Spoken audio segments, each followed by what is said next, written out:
Okay, everybody, PNG myself welcomes you all back to some more of Justice for All, while I'm continuing my Ace Attorney chronology here with the Ace Attorney Trilogy, the original 1, 2, 3 series of games available on your Steam and whatever else is it's available on right now, because I imagine it's on a lot of things, and probably has been for quite a while now that I think about it. Yes, we are PNG tubing today because allergies are kicking my butt. I don't feel the need to make myself put the effort in to make myself pretty for the webcam because, again, allergies are kicking my butt, and I don't want to potentially make that a bit worse by throwing the usual eyeliner and the usual face stuff on. So, yeah, allow me to be potato mode behind my web PNG tuber today. But, yeah, people seem to like the PNG tuber sometimes.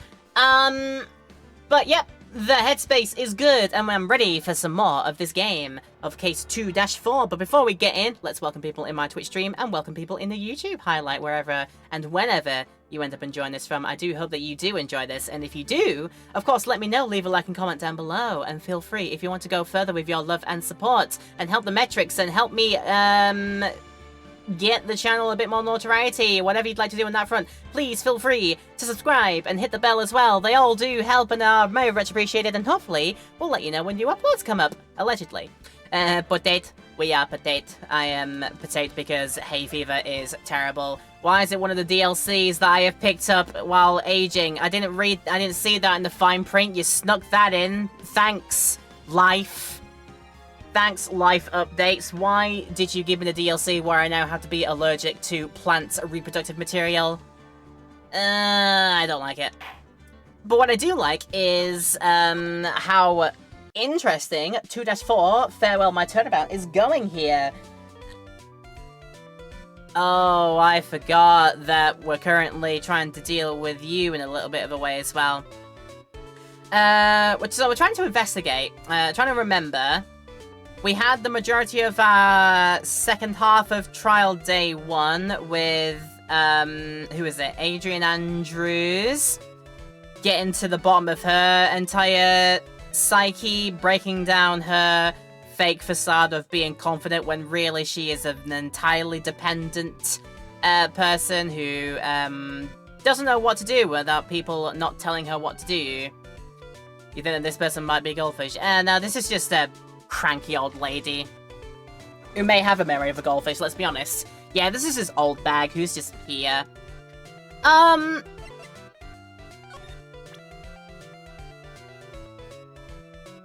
We literally tried to give you everything that we had last time out, and we're not allowed to get past you.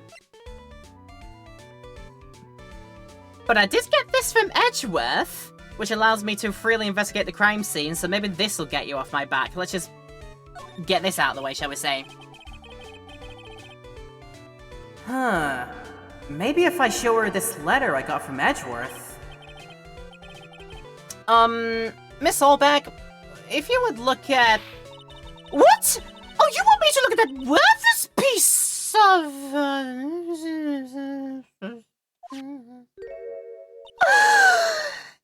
Edgy poo! Oh, is that her perfume? Pheromone d'amour I smell? Let's see here. Would you please allow this unsophisticated young person to conduct his investigation?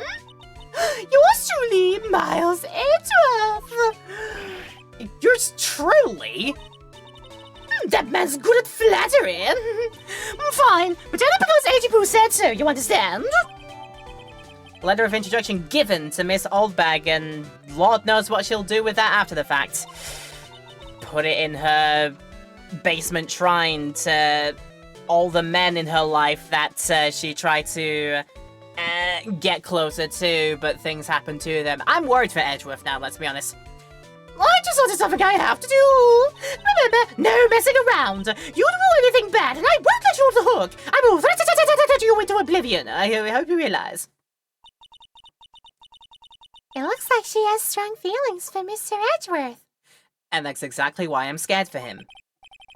That may be, but you know nothing's gonna come of it. Huh? Hey, that's so mean, Mr. Nick. He feelings are meant to be told and shared. Yeah, sometimes things are just better left unsaid. Every time we talk about love, I always end up with a handprint on my face somehow. So, anyway, let's continue our investigation. Okay. Ah! What now? One little thing before I forget. I do have a memory of a goldfish. You can't go into Ongar's room today. Why? The police's main investigation team is going to be in there all day, you hear? Well, I wonder if the team in charge of investigating the killer. So, don't go in there! Set one foot in there, you'll face a wrath of windy old bed! And that is a wrath you do not want to, suffer.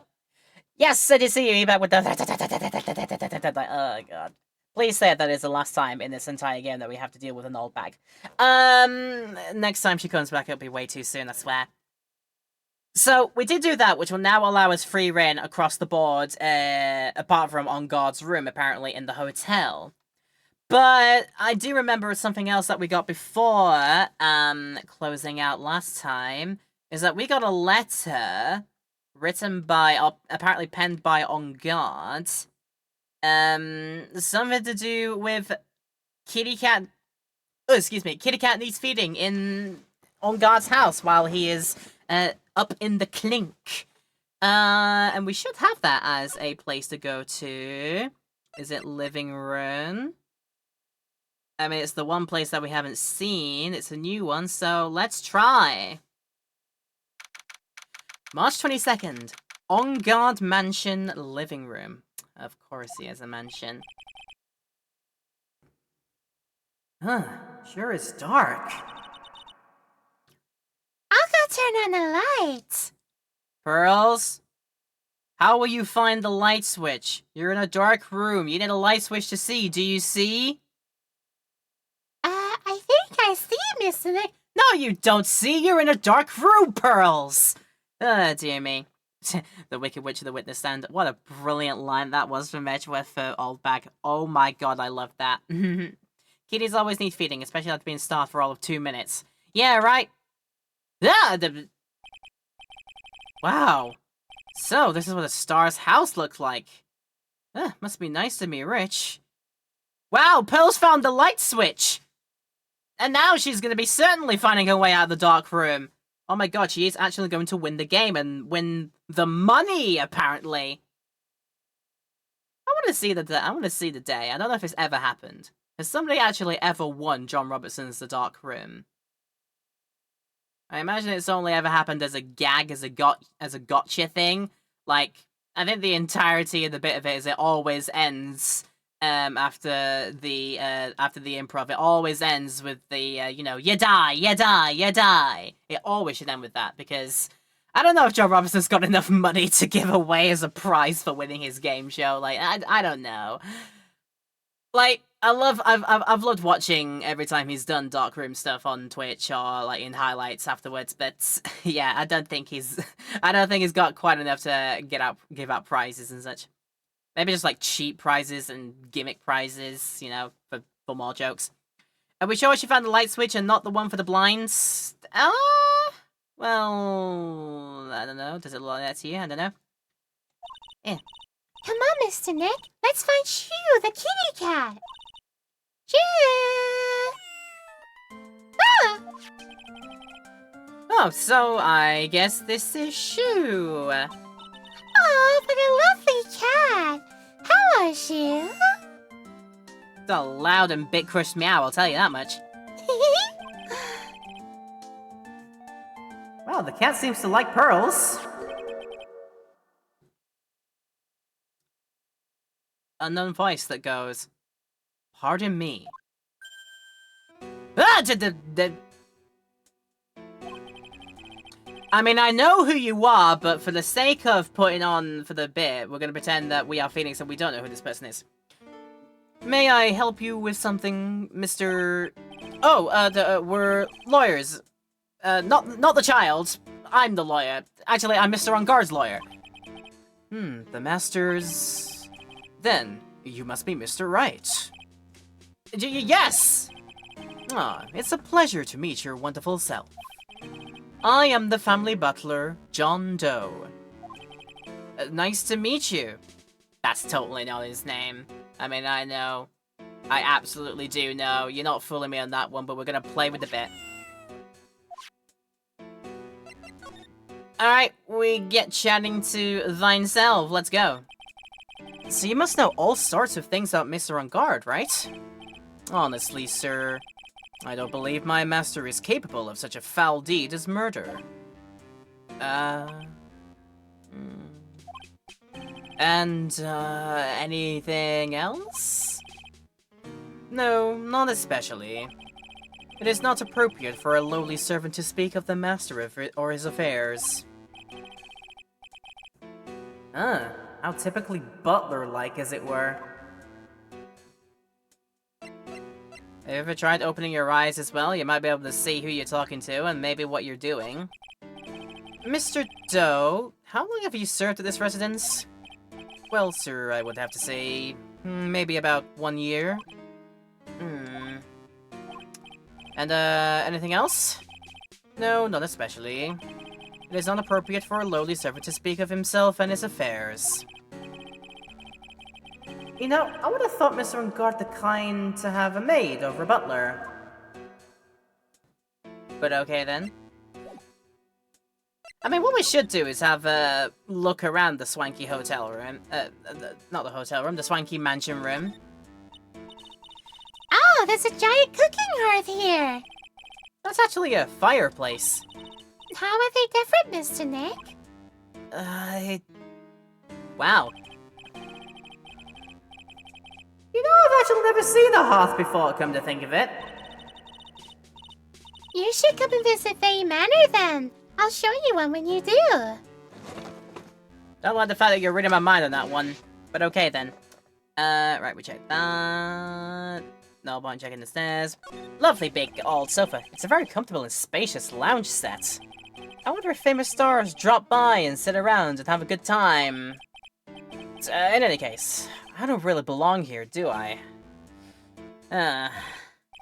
What is with me? I'm feeling inferior today. Forget I said anything, Pearls. Forget it. Why is our motorbike hung up from the ceiling? A giant bicycle is flying through the air. That bicycle, Pearls, is one where you don't have to pedal and it moves on its own. Huh? Really? Wow.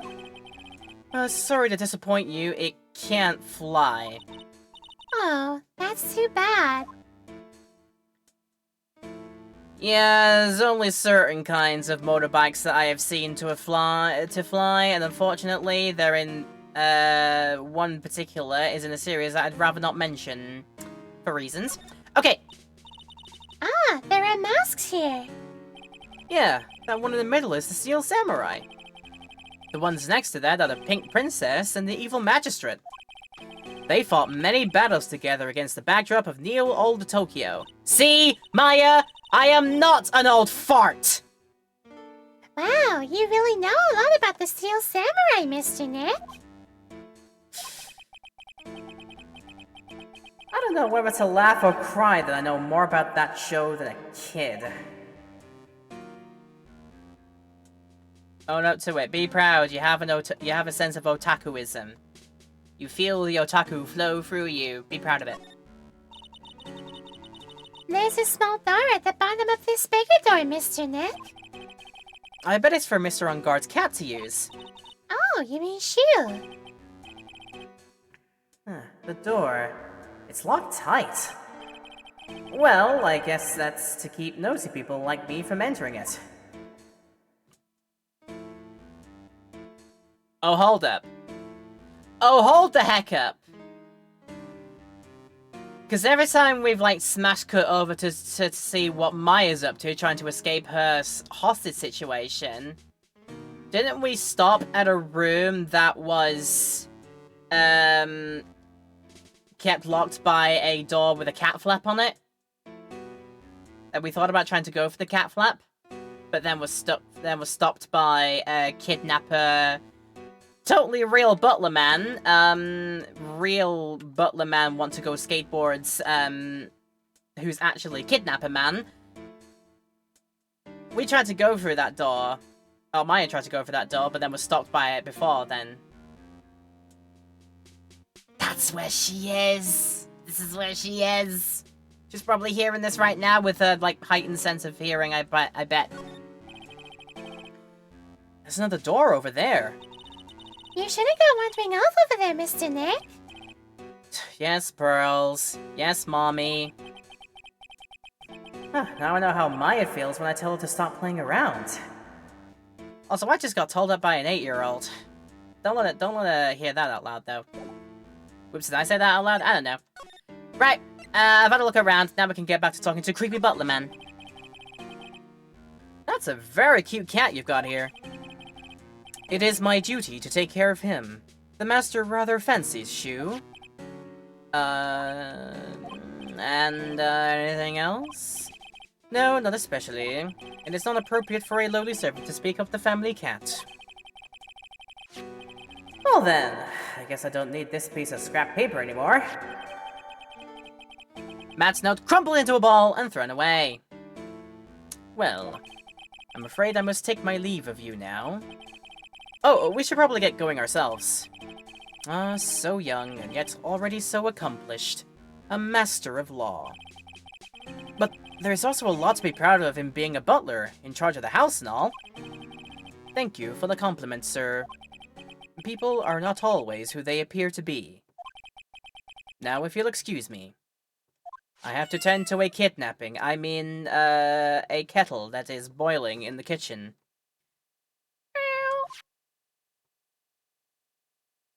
Okay. This is literally everything to do here. I think it looks like. Yeah, that's probably everything to do. For now, at least. But we can take our wanders about now in the Gatewater because we've got the freedom of it, apart from that one room. Let's go here. Meow. Indeed. Indeed, meow. Indeed, meow. March 22nd, Gatewater Hotel, Viola Hall. Back to here. Looks like we're the only ones here. And yet, the hotel seems so busy somehow. It's probably because the police team is scouring for clues about the killer. Right, don't look like there's anything new. Let's just head to the hallway and just skip a step. Rather than looking at things that we've already seen in Viola Hall, because I don't imagine they're different. March 22nd, Gatewater Hotel, hallway! Hi, Snowball! Oh, Blotter. You're still here. Raccoon curse! An investigative photographer 8 stars on her ability to snap out the scoop, yeah? And this hotel just has that aura of mystery. You know, like something always about to happen. But do you have a camera? Right, given. Photographer's gotta have cameras out the air like corn to be a real pro, you know? So I'm hanging around here and... speaking of cameras and feeding the math, you have mine, you bread thief? Why can't you drop that thief thing already? Sorry, I never found it. I'd rather just talk to you about things. I want to ask you about the night of the murder. What? You're really gonna shell out the bucks for the info I got? Lotta, you were loitering in this hallway the night of the murder, were you not? Well, kinda, but... Oh, brace yourself, Phoenix, here it comes. I didn't exactly hang around here the entire time, you know. Followed a few stars round. Got a few autographs, took a shoe of hands, had a soda pop with a few of them too. It looks like she wasn't here the entire time that night. How could I have seen this coming? Edgewhip is probably loving the greatest hits of this case. Old Bag, Lotta.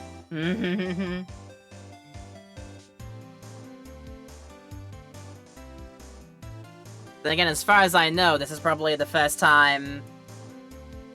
Probably only the... Like, with Edgeworth actually being the prosecutor man this time around, it might be, as far as I know, the first time, or as far as I've seen, the first time he's dealing with them in the prosecutor sense. Whereas before, when we saw people like Lawler and such, Edgeworth was the one being put onto the stand. Because in that case, we were going up against mentor Mr. Von Karma Man, who would always said, Einsprach! So yeah, this might be the first time Edgeworth's dealing with them in a prosecutorial sense, like, back in his, like, proper position, as it were. The security lady also wasn't in this hallway the whole time either. Well, I guess this means there's no one who can tell us who came and went that night. I love how that's already a red herring sort of deal for us. Love it. So, about the note that was inside your camera case. Oh, that Diddy wrote? Yeah, that Diddy. Can I believe what you've written? You mean the stuff about on guard chef this manager lady onto Corrida? Yeah, that. Oh, well, I reckon you best not believe in that. What? Look, I sort of wrote that on the web, you know? Right whenever came to mind. You're a reporter! Not an author, for God's sake! You're not a fictional writer, Lottie. You're meant to be a reporter, journalist type. Please write facts, and only facts. Whatever came to mind? Yeah, when you get down to it, it's just a lot of random bull daughters. Thank God you said bull daughters because there are children present. Hey, what's with you? Why are you staring at me like a grandpa used to?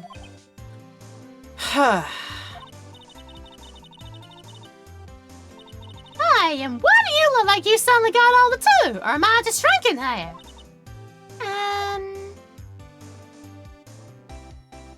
She's such an interesting character. Are you aware that you swallowed the last letter of Einsprache? Oh, it should be Einsprache? I guess so, yeah. Oh well. Ah, my baby! My $1,600 baby! What's with that red-coated prosecutor anyhow? The guy told me it was evidence and refused to give it back to me. Well, that's kind of how it is. Evidence is evidence until it's no longer needed for a case, no longer needed to be evidence. Hey! You're that redcoat's friend, ain't you? So put in a good few words for me and give me back my camera. You want me to do what?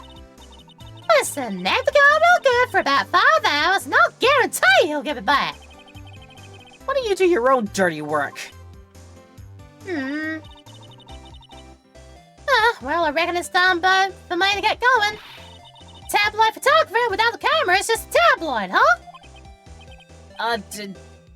Sure, you roll with them. Yeah, I guess so. Keep yourself together out there, you hear? I'm coming to see you in court tomorrow. Okay, I am loving the sound of that. I'll see you then. I cannot wait. Yay. And you too there, little one. Keep up the good work, okay? Okay. Don't be picky about your food now. Okay. And make sure you do all your homework, you hear? Okay. And if you happen to find yourself a camera, make sure you bring it right to me. Would you please just leave already? Phoenix literally stamped his foot down. Just get out of my sight already, you stupid son of a... I was about to do the SpongeBob joke. Just get out of here, you stupid dumb animal! I was about to do that joke there. $1,600 is cheap for a baby. Usually raising a child is more expensive.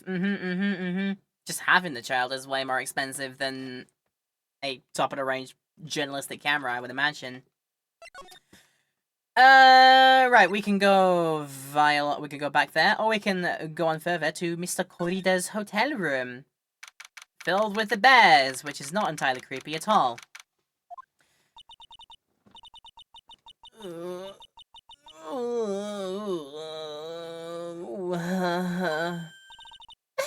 Mr. Nick! What is that? otherworldly, ghastly moaning. I hate evil ghosts! I don't think it's a ghost. Maybe it's a demon. Excuse me?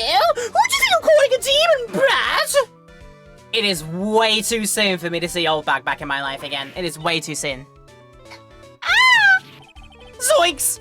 Like Zoinks, it's the alien! Who are you calling an alien? Oh, it's just you, Mrs. Oldbag.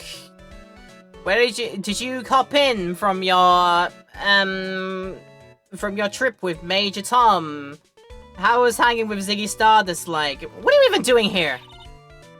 Oh, what is wrong with youngers today? I came down here to pay my respects to my poor Juan, and you're disturbing me. Why do you think I'm disturbing you? Something you should tell me about or something? Please talk to me about the night of the murder just one more time. I talked about it plenty at the trial. I was fooled, tricked, deceived by that fraud of a photographer and that note. She was loitering around here with that imbecilic look on her face. With an imbecilic look on her face? Okay, got it. Now hold on a second there, you little pipsqueak. If you're going to take notes, at least make me sound better than that. Oh, alright. Oh god, now I've seen everything. Burley is taking minutes. Oh no. But you know, I was working that night too, doing my best job, minding my own business. So it's not like I had time to waste standing around here the whole night. Uh-huh. I was wondering if, against my better judgment, you could tell me a bit more about Mr. Kurita. He was the most popular star, you know, especially where it counts. In my book. But I heard he was lagging behind in the polls against Mr. Ungard. Oh, well, that's just a recent thing. Bad luck and all that, you know. But he was going to become an even bigger star than he used to be. Look, just look at this mountain of presents.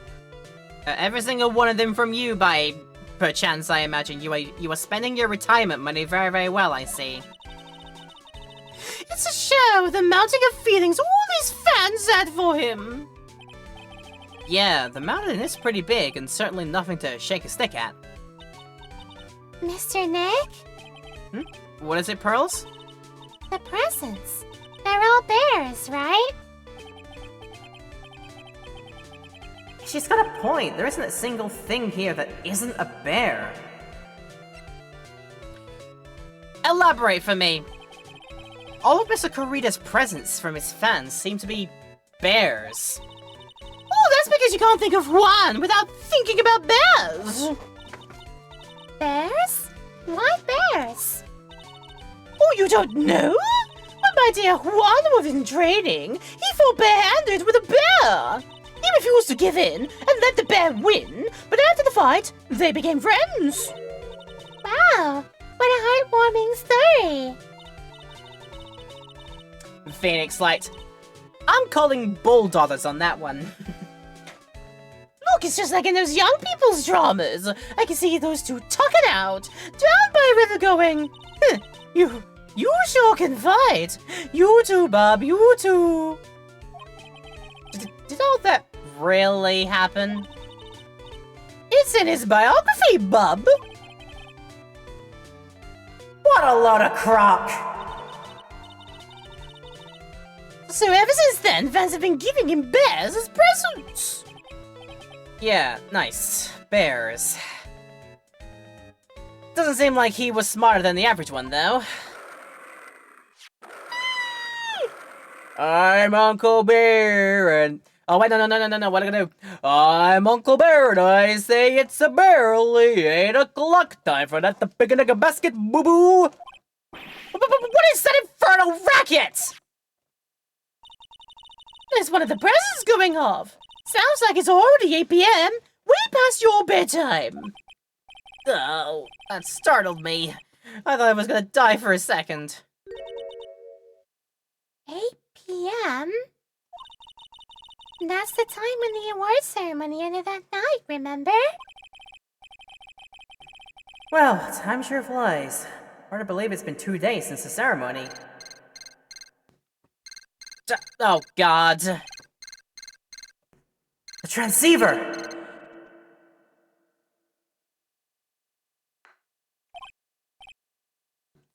Hello?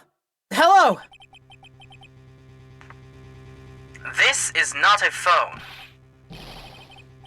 Maya! How is Maya? You haven't heard her, have you? It seems you were not able to fulfill your end of the bargain, Mr. Attorney. Haha! I have heard the news. So it would seem my presence did you no good. No! Missing Maya! Missing Maya! One more day, please! All I ask for is one more day! I'll get a not guilty verdict for sure this time! Please!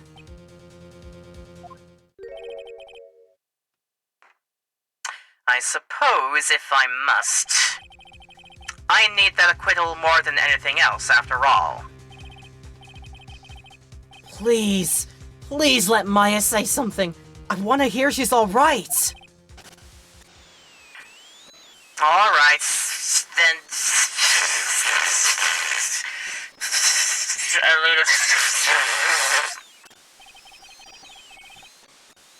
What is with the static all of a sudden? Hello? Hello? It seems...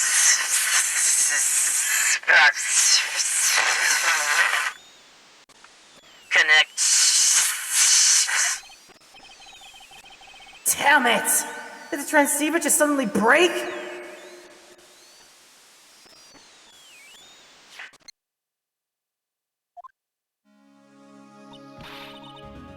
What happened?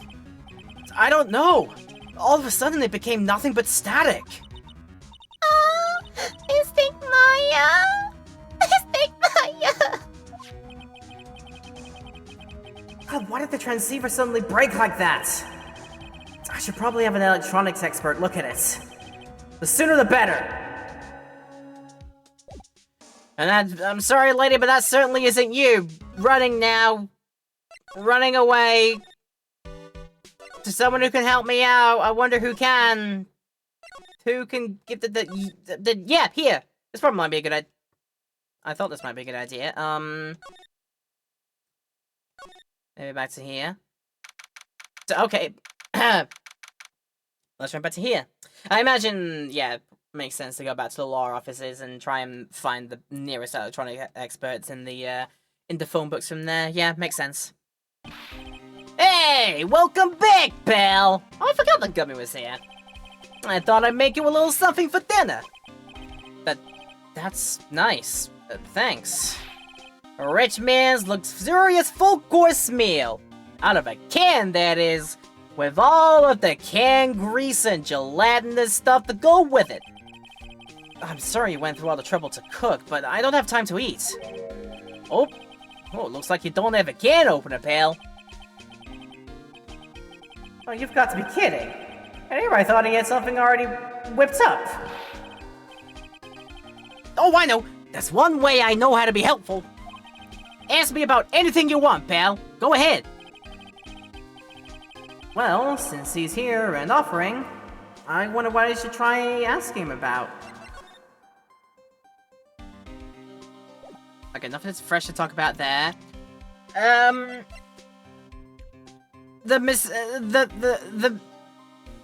The voice in my box here stopped working. Make the voice come back, Gumshoe. The transceiver? Oh, Mr. Nick, you should ask Mr. Scuffy Detective about that thing. What thing? Oh yeah, this thing just up and broke all of a sudden. It broke, Pale? When I was talking to the kidnapper, it just suddenly broke into static. Look, it sounded like this.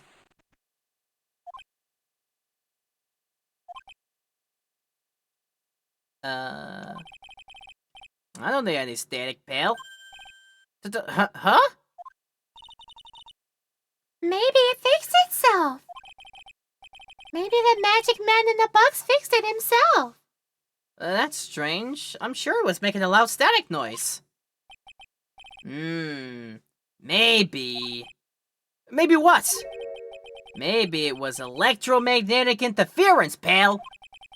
Electromagnetic interference? For the love of God, I don't know what those words mean. So what is electromagnetic interference? It's something that happens when a radio wave gets mixed up with another signal, Pale. Oh, when you put it that way, I don't understand what you're talking about. Like, for example, when a cell phone goes off next to a computer screen, the stuff on the screen gets kind of fuzzy and starts acting funny, right? Huh? Computer? It's like when you use the dryer next to the TV and the screen starts looking weird. Oh, yes! The TV does do that! Oh, so that's what you're talking about! Well, she seems amazingly happy at being able to understand this. It's adorable. So the room you were in when the interference in the transceiver happened, there's gotta be something there that's sending out very strong radio waves, Pale. Something like... like a listening device or something. Huh. Hey, speaking of that, where were you when it happened? We were in Mr. Kurita's room, the scene of the murder. What? Alright, that's it. I'm gonna sneak into the precinct and get a bug sweeper. I'll meet you at the crime scene later, alright, Pale? Oh, wait, Gumshoe. Oh yeah, baby, it's investigating time. Freeze, suckers, it's the investigators. I'm on fire, Pale. My fingers are itching to go. I'm not shouting that. Thanks. We should be going too, Mr. Nick. Alright, let's go. Right on back to not Hottie Clinic. Back to there. Back to the hall for some reason. Now we got the hallway. And now we got to Kurita's room. And then... God, why is that so many buttons to go through? I'm glad that later games are gonna streamline the process on that a little bit. Just have all of the locations just in a drop-down list and we can just pick where to go from that one. I'm glad that later games are gonna get around to fixing that. Let me be brutally honest. March 22nd, Gatewater Hotel, Kurita's hotel room. Hey, you're finally here, Pale. Sorry to keep you waiting. Do you have the, bug sweeper? You see, though I got busted trying to sneak in, Pale. And suddenly I'm staring at the precinct doors. From the outside, I mean. So yeah, couldn't get one of the police bug sweepers.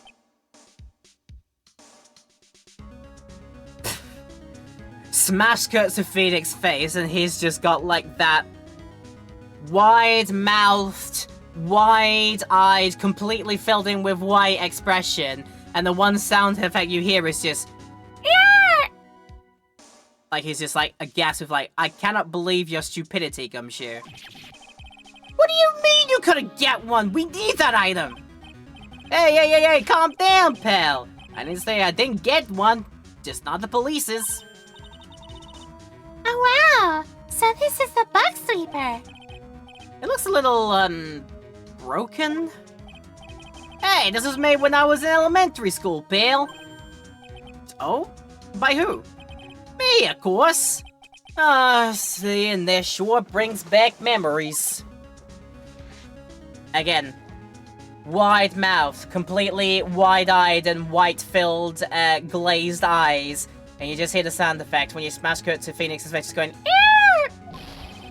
Hey, don't look down on it, pal. Sure, it looks a little beaten up, but I put my heart and soul into building this puppy here. Your heart and soul? It'll work, trust me, pal. It'll do the job. But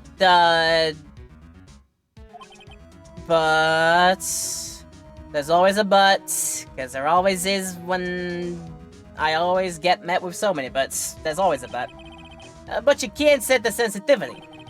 So it's gonna beep at anything that gives off electromagnetic waves. But isn't it better that way? Oh! Well, anyway, since I brought it all this way, might as well give it a whirl, right, Bill? I am getting that sinking feeling again. Okay, now I'll tell you how to use this baby. There's a listening device or some other sort of bug hidden in this room, pal. So we're gonna find it, right? Right. Now, first, let's turn the sweeper on. Next, move the sweeper around the room and give the room a real thorough look-sees, pal. The sweeper will let you know if a strong of a signal is picking up on, so keep an eye on it, okay? The train arrives soon. Okay then, Cass! Thank you for sticking around. Hopefully you get home safe on the twains. And try the button. Yep. We're gonna try our best. Once you find something that's giving off a lot of radio waves, press E to lock onto it. There's a lot of things here that's gonna give off radio waves. So let's take a good look at anything and everything that seems suspicious. Okay, pal? Alright, I'm gonna go stand outside and keep an eye out. Give me a yell if you find the bug. Got it, pal?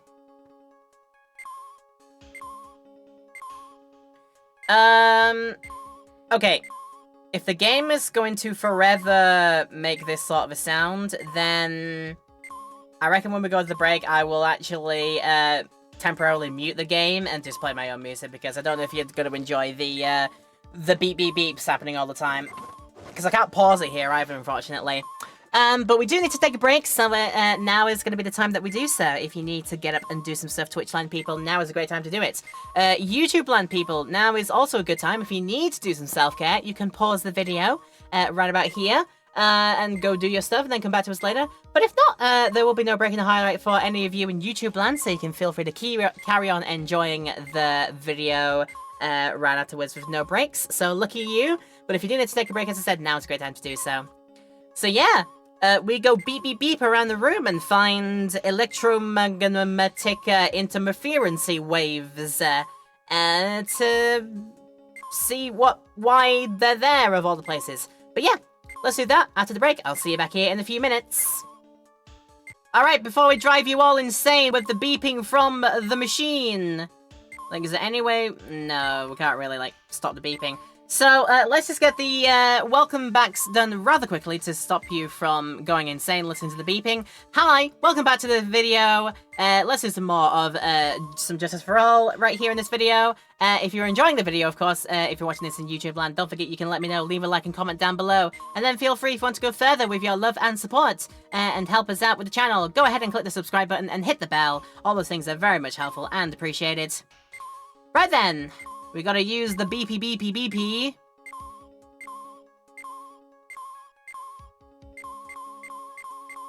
I mean, that's giving off a signal. I don't know if that's... I mean, it could be. We'll go. Well, the listening device isn't in the air conditioner. Ah, yuck! This air filter is covered in dust and dirt. Yeah. Come on, Mr. Nick. Let's watch it. Let's wash it. I wonder if being a neat freak makes even the tiniest dust bunny look colossal. What? Oh, well, nothing. You want to clean to your heart's content, Pearlies? You go do that. Lamp? Check. Listening device? Nope. There were a lot of lamps in this room, aren't there, Mr. Nick? Yeah. And they're all on. You shouldn't do that, Mr. Nick. Don't you know that's wasteful? Yeah, I'll be more conscientious from now on. Sorry, it's... You think I'm the tenant in this hotel room? I didn't do this, surely. Well, the phone is the most common place for a listening device, I'd say. But let's take the receiver apart first before we get ahead of ourselves here.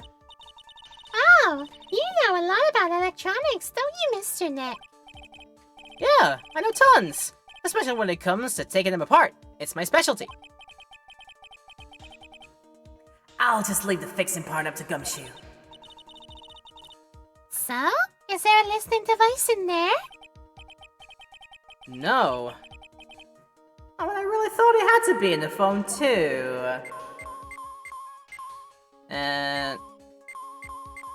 I mean, there is the other one that I highly doubt it, though. I mean, it could. I don't imagine it'll be in any of the things that, like, you'd expect electronics to be in. The rice cooker. I mean, that's expected because it's a clock. The kettle, the coffee machine.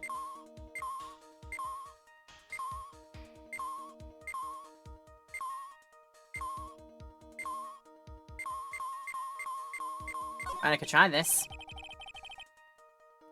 Well, it certainly looks like an alarm clock. What's wrong? Why do you look troubled? I just can't imagine the listening device being inside this alarm clock. It just, sort of reminded me of something that happened a long time ago. Oh? Well, anyway, it looks like the listening device isn't in here.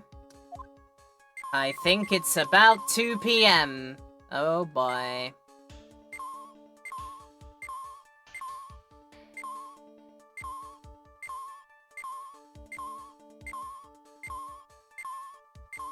Wait, am I going insane? Or did that bear just Did the giant bear at the back just blink, or am I insane? What's up with you, huh? What's up with you? There doesn't seem to be anything giving off radio waves there, Mr. Nick. Keep a careful eye on the bug sweeper and let's try again. This sweeper isn't exactly the best. Well, make do with what you have, right? Let's see. Not that one, no. It can't blink. I swear I thought I saw it. It might have been the effect of the thing going off, let's be honest, but I swear I thought I saw it blink. Right. Ah,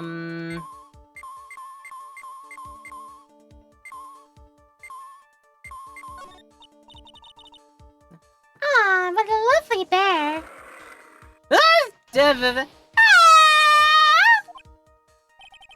Oh, this must be one of those fancy bear-shaped toy robots. It's a robot? It's a real robot? Yeah, it's a real one. Mr. Nick!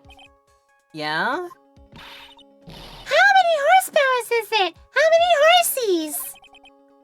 Horsies?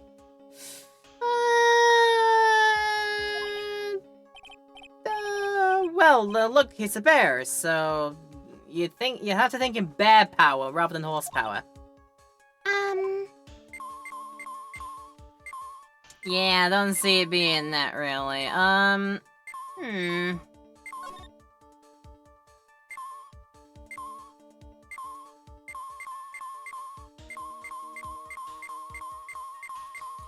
on a minute, it is right in the eyeball. Go on then. This is just a giant stuffed teddy bear, right? It's the biggest one I've ever seen. Yeah, I'm gonna need to teach Pearls about taxidermy at some point, unfortunately. She's not gonna like it, though. Hey! So you guys did you guys find it yet? The listening device, I mean? No, not yet. But this bear's eye is... Let's see. Perfectly normal stuffed bear with some really strong radio waves. Sounds like you found a device to me, pal! Let's stick this big fella's eye out and see what we got. No, you can't! Such a violent act! No!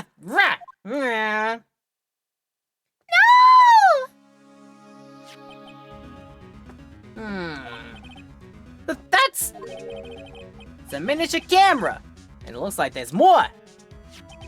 Well, there's a transmitter and a timer. What a emitter? A transmitter, pal.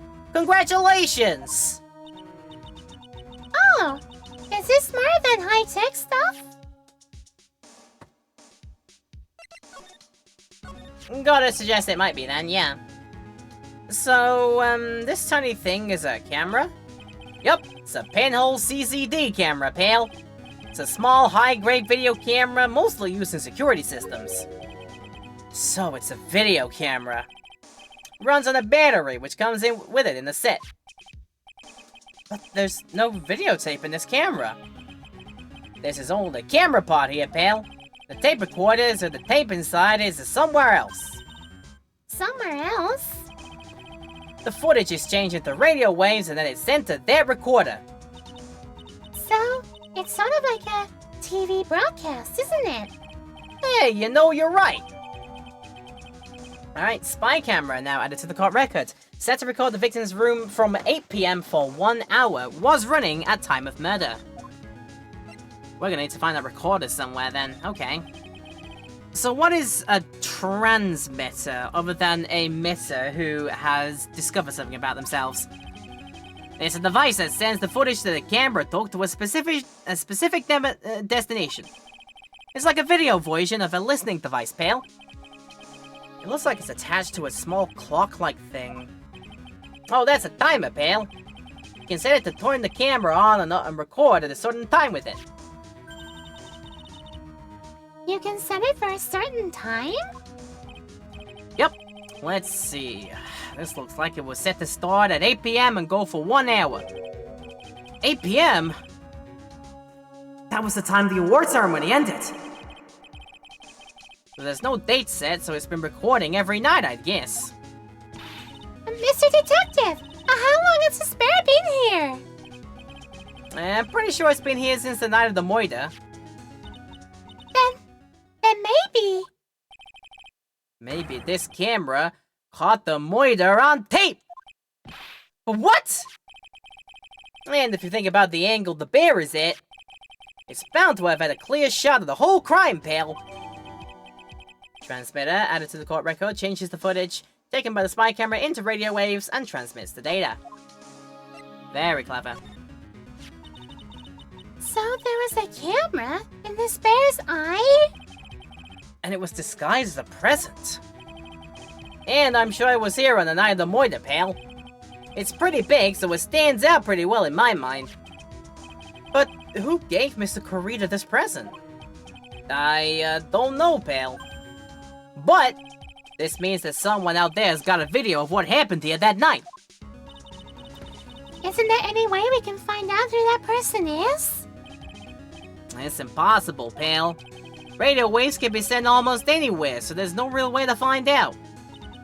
Oh. Is there really no way to find out? The spy camera was set in the right eye. Sorry, I shouldn't be thinking that one. Stuffed bear added to the court record. The spy camera was set in the right eye, found in the victim's room. I got it! What? Hey, pal, let me borrow this mini camera for a bit. What are you gonna do? I'm gonna go around the electronic shops and see if I can find out who bought this. But that's impossible! I mean, it's already 9 PM. Hey, leave it to me. Even though I have to search all night, I'll find your man, pal. Spy camera and transmitter with timer given to Detective Gumshoe. Oh yeah, baby, it's investigating time. I'm on fire, pal. My fingers are itching and ready to go. Woo-hoo! And off it goes again. Tell you what, doing... Oh, geez, doing a slightly shouty Gumshoe voice That was doing a number on my throat. Like making it tickle in a sort of a weird place. Wow. Plenty of drinks there. Keep that down. Alright. He's gone. Yeah. But Mr. Scruffy Detective sure is a nice man. He's pushing himself so hard. All for Mystic Maya's sake.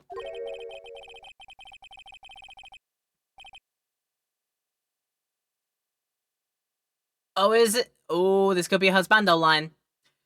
It's a mystery how you always manage to do things in the most inefficient ways, right?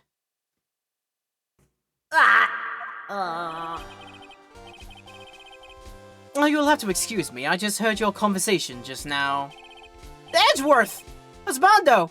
What are you doing here? A rescue team has been created and deployed. I can't say I'm optimistic, but we have to move forward one step at a time. I see. Thanks. Don't thank me yet. We still have to find her.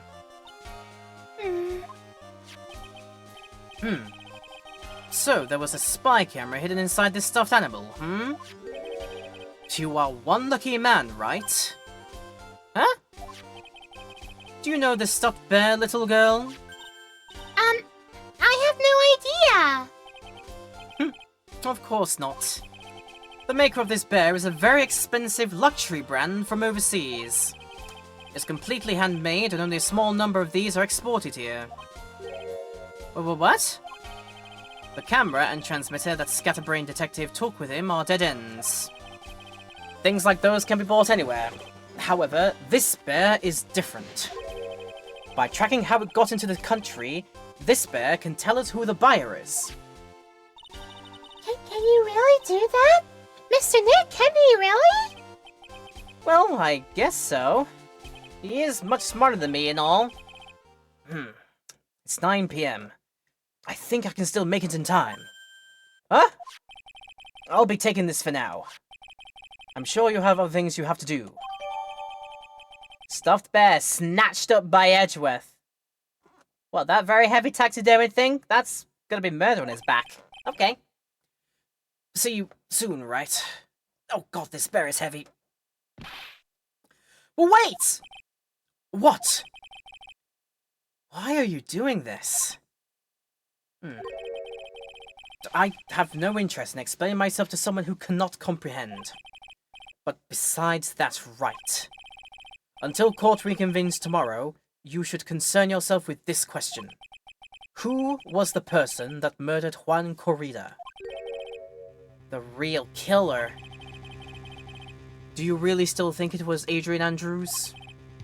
To be honest, I don't know anymore. You still have a little time left. Find the truth, right? Everything begins with the truth.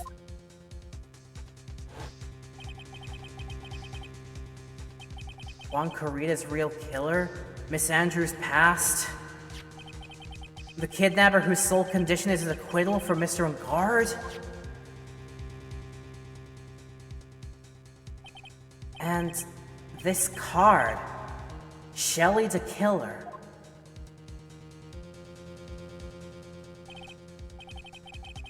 Maya, the only way I can save you now is to find all the answers to this case tonight.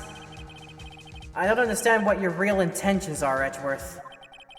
But as you said, all I can do for now is find the truth. Dun dun dun dun dun dun.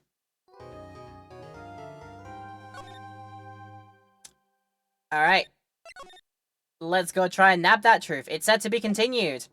Right now! Oh, we barely left. March 22nd, 9:14 PM. Gatewater Hotel, Corrida's hotel room. It's past 9 PM already, isn't it? I wonder if Mr. Edgeworth has already found Mystic Maya. These things take time. I'd say probably not. The police are professionals, Pearls. They'll find her, so don't you worry. And if we can win a not guilty verdict tomorrow, then everything will be okay. You're right. Don't be down and out, please no. We don't like it when you're down and out.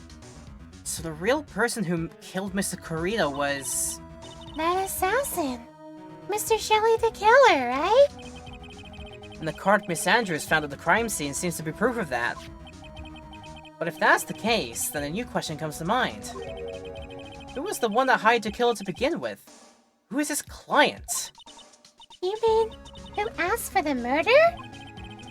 That person didn't want to dirty his own hands in blood. But whoever this client is, they're still a killer.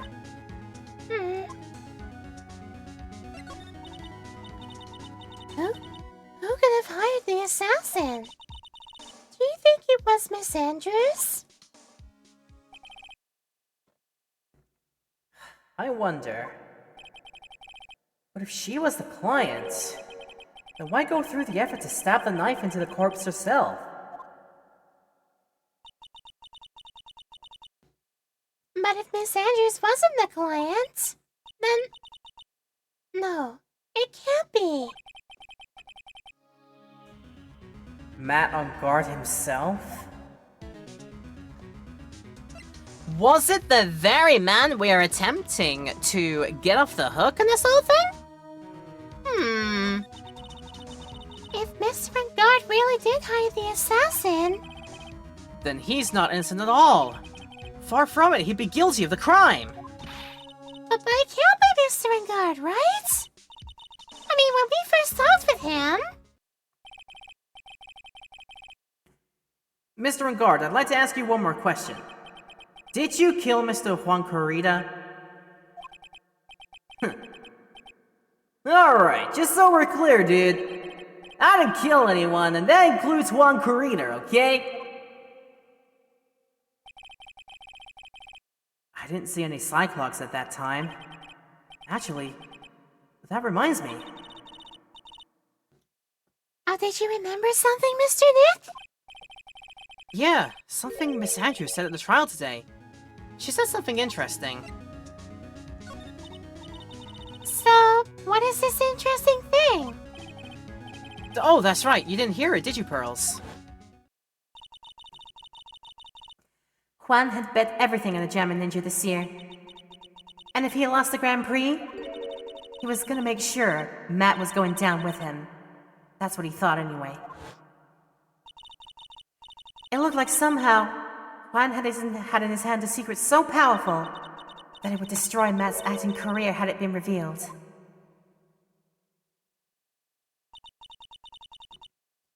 Mr. Ungar's secret? But what is the secret? I don't know yet. But for now, let's think about it this way. Mr. Kurita was going to reveal his secret. That means... Mr. Hungard had plenty of motive to have Mr. Kurita silenced.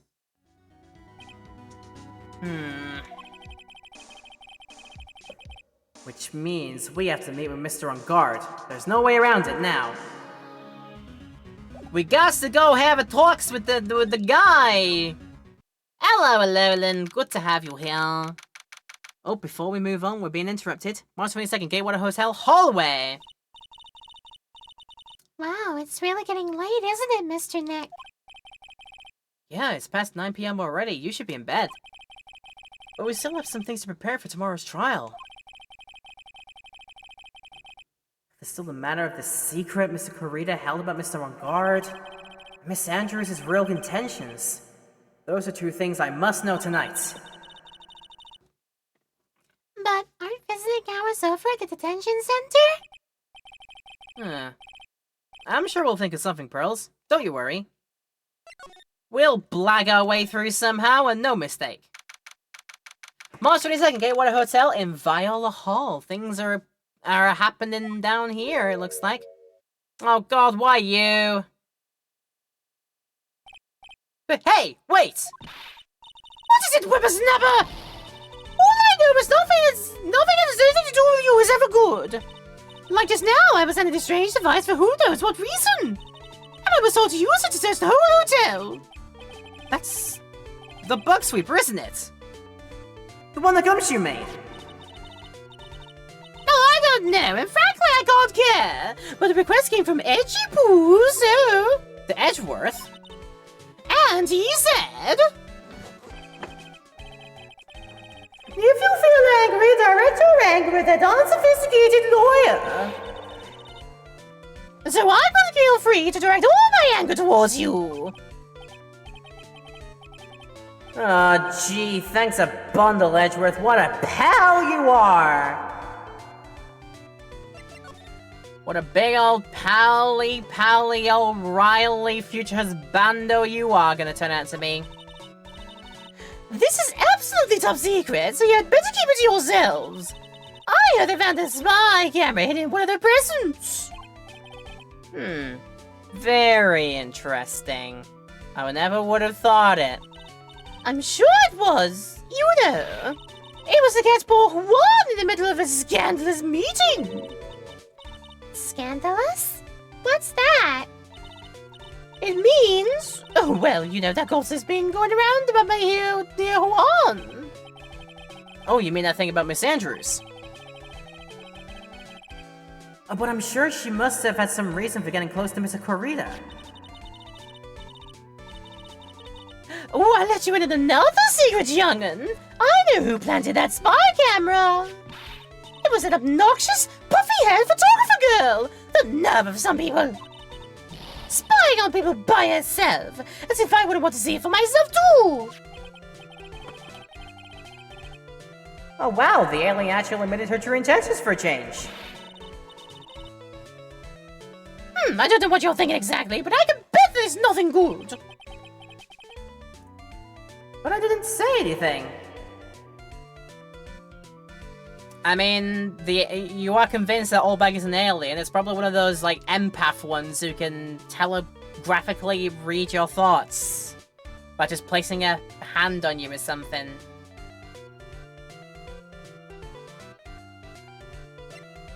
Almost like a psychonaut sort of deal.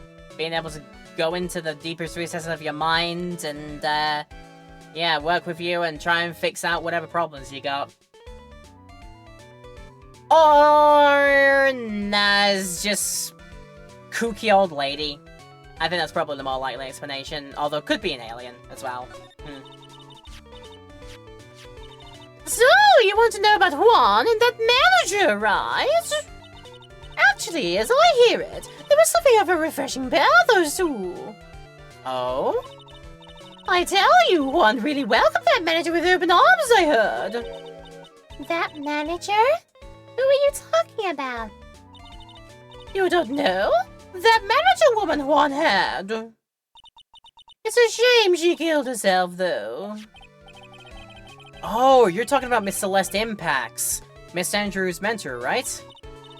Yes, that's the one. That Celeste girl. She was supposed to get married, you know. Married? You mean to Miss Corita? Oh, really? You young kids really don't know anything, do you? That girl Celeste killed herself 3 days after their marriage announcement. 3 days after their marriage announcement? What in the... What possible reason could they have had for that? Why would Miss Impacts want to kill herself? She was going to get married. Well, that's because she was thrown away, you see, by Juan. What? But they were going to get married, right? They promised each other, right?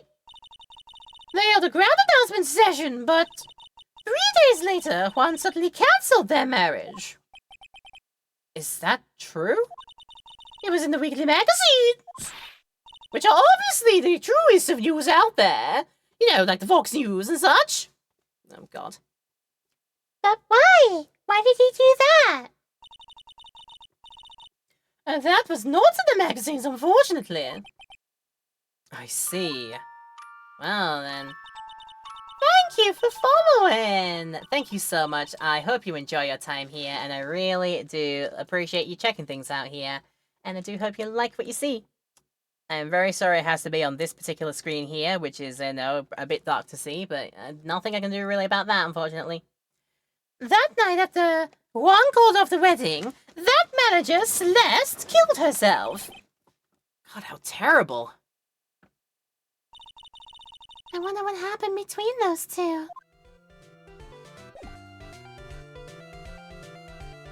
Yeah, what indeed happened, I wonder.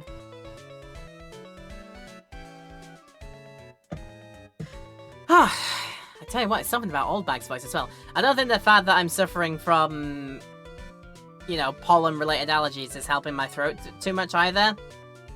It is most of my eyes that get affected by hay fever issues right now, but it could be trying to get to the back of my throat as well, especially with me doing all these voices here, and probably not the best idea I've had to do a big all-day Sunny stream, but I still want to do it. Doesn't matter if it's a bad idea, I want to do it. And I will be fine, trust in the process, I'll be fine. I don't imagine you got anything else to say about everything else. Sorry, turns out I'm sleepy as well, oh god. I don't have anything to say to delinquents like you. She's climbing up all the old climb she is.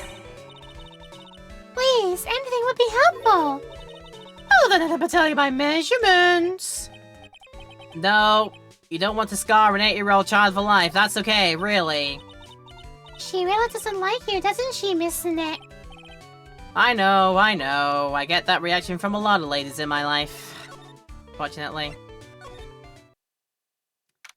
Alright then.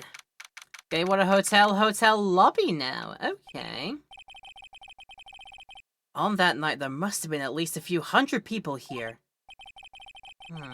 I guess the police are done with their questioning and investigating. Looks like things in here in the lobby have finally calmed down.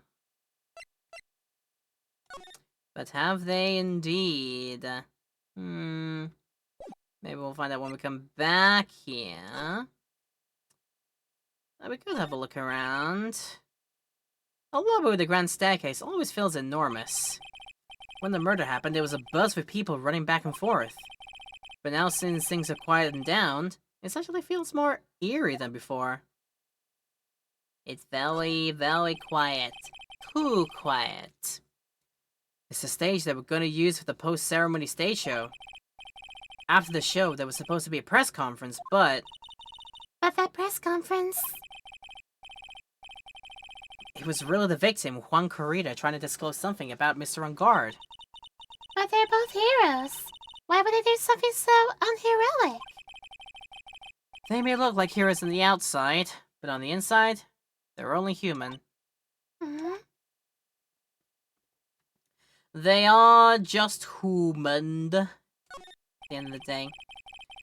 These cameras must belong to the press that came to cover the conference. They're all basically doing the same thing, staring at the empty stage. And that would be for every single camera there, yes. Seats for the spectators of the post-ceremony show and press conference. Oh, but it's too bad neither event is going to be held now. That's too bad. That's too bad. Oh, so sad. Yeah, I reckon everything's been sitting there. Not to do about that. We should try here again. I think I stepped in the right direction. Yes, March 22nd, Police Station, Criminal Affairs Department. It feels sort of tense in here, doesn't it, Mr. Nick? Oh yeah, it does. I wonder if something happened. Yeah, you're a Mr. Enguarde lawyer, right? Yes, sir.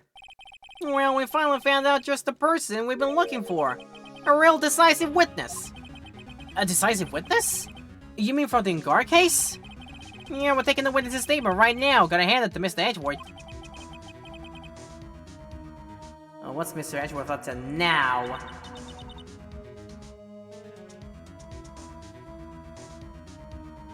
Sorry, just getting the Vion out of the way. Who is this witness? I think you know this person quite well, Mr. Lawyer. Mr. Nick? Between the kidnapper's demands and now this, I can't see any way to win here. Oh yeah, Mr. Edgeworth wanted me to tell you something. That he did? Even though visiting there was long over at the detention center, he wanted me to grant you special permission, so there you go. What? I already called them, so they know. Go on, go talk to your heart's content. Well, thank you very much. This is such good news, Mr. Nick. Go talk to your heart's content. Sounds like the police are pretty sure they have tomorrow's trial in the bag. But I gotta rescue it out of that bag because it's getting suffocated. Right, let's go there. March 22nd, Detention Center Visitors Room. I'm sure they must have transferred Miss Andrews here by now. So that means that both Mr. On Guard and Miss Andrews are in this detention center. Now then, whose story do I want to hear? Mr. On Guard's first or Miss Andrews first? That is a brilliant question, actually. Which one should be first?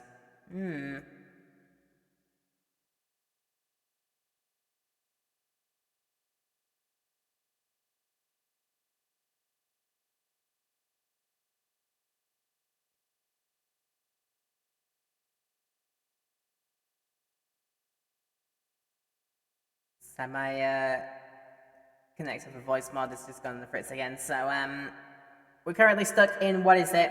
We're stuck in voice echo land. I know I don't need to be there. Now we're fixed. There we go. It's finally back to us.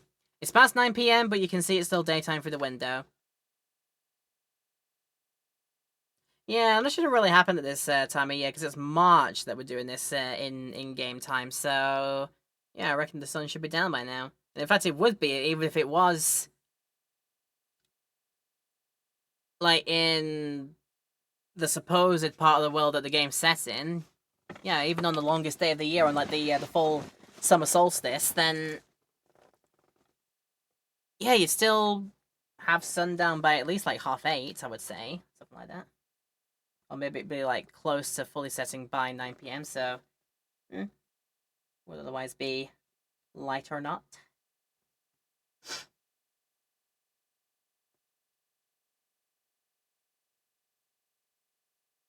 I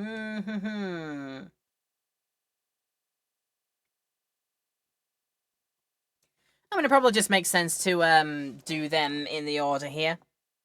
Oh yeah, Japanifornia, always. Where this game is set, Japanifornia. And then probably that latitude. Yeah. Not quite at the equator, not quite full on getting, like, full days of sunshine and full days of nighttime like they do at the poles or whatever. It's sort of like normal sort of daylight cycles. Yeah, I might as well do these in order. So Matt and God first, let's go.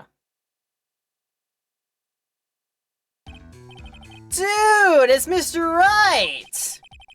I hope you can get me off the hook tomorrow, I'm counting on you! I hope so too.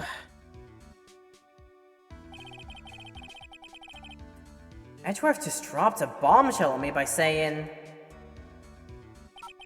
that Juan Corrida was killed by an assassin, and that the assassin's client is... this man. Matt On Guard. No, what's wrong? Mr. On Guard. There is something I must know with 100% certainty. Huh? You seem kinda different. You're not totally not like your usual lawyer dude self. Dude, you wanna just chill? Sorry. Sorry, bro. Dude, sorry. I am not so sure that it is. Yeah, about the press conference. You mean the one where Juan was gonna dress up as a Nickel Samurai? Yeah, I heard a little bit more about it from Miss Andrews. It looked like somehow Juan had in his hands a secret so powerful that it would destroy Matt's acting career had it been revealed. Huh? Could you please fill me in on what this secret is? Please?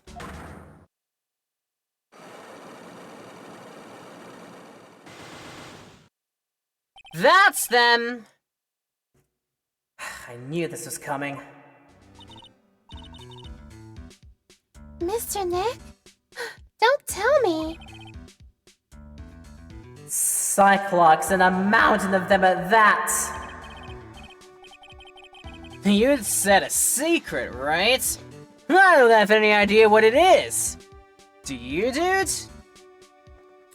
That'll be something we eventually get to the bottom of, and turns out. Alright then. Did you know about Mr. Kurita and Mrs. Andrews' relationship? Well, it's all over the tabloids, dude! Oh, but I don't want any about the details, if that's what you mean. Look, how many times do I have to tell you?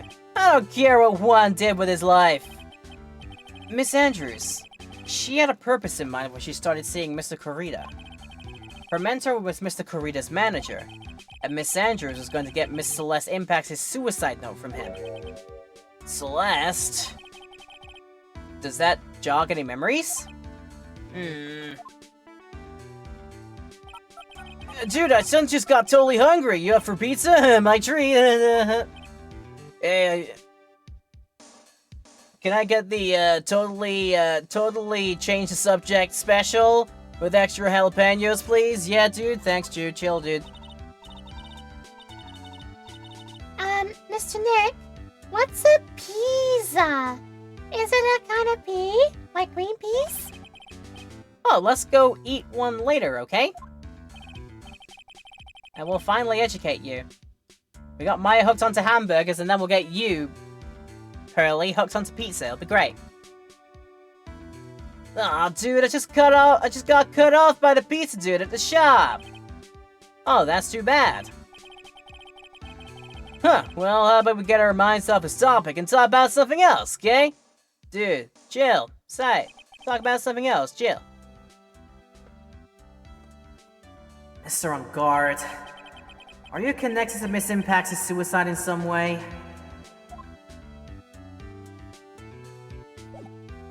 Ooh, what if thou art?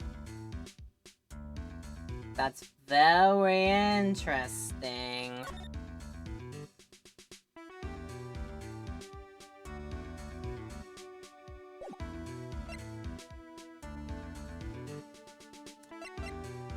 Eating a pizza and burger in the same meal is a thing I haven't experienced in over a decade. Well, you can always do it again, Cap! You can always do it again. Live a little, have a bit more fun than all the fun that you already have. You can do it. You can do it if you're not a coward. Right, we're not getting anything further out of that. But let's get to moving. This was the only place I thought I would go to that was useful. Alright, back to Criminal Affairs Department. It's another unknown voice. I wonder who this could be. Ooh, Mr. Wright, please, you have to help me. Every buffet that had it both don't exist anymore. Well, the easy way to sort that out is get the most affordable pizza that you can from either the delivery or your nearest supermarket, and then do the same, but with a burger, and just have them both at home instead, together, at the same time. You get the same experience, surely. Anyway. Oh, Mr. Wright, please, you have to help me. Uh-oh. Mr. Powers? What happened? Why are you here? You see, I got roped into this somehow. What? And now I'm gonna testify at tomorrow's trial. So, the decisive witness is Mr. Powers? I was talking with a detective until a little while ago when I was on my way home, when all of a sudden, you there, you're under arrest, and I was brought back here. Oh, they said my face and whole self in general looked suspicious or something. Well, I guess I can see how they thought you looked suspicious. Oh, I'm just a normal guy on an exercise show for kids. Is that a crime? That is a rabbit hole we will not go down. Let's be honest with you. Bear me a sec.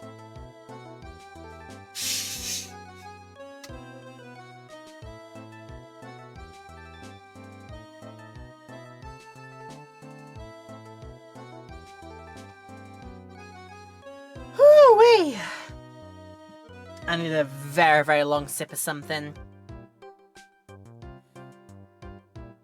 It just could be that, the allergies are just not giving me all of the strength of my voice to do all of the various voices. I will still keep trying and do my best on it, but I am feeling it, let's be honest. But now we'll keep going.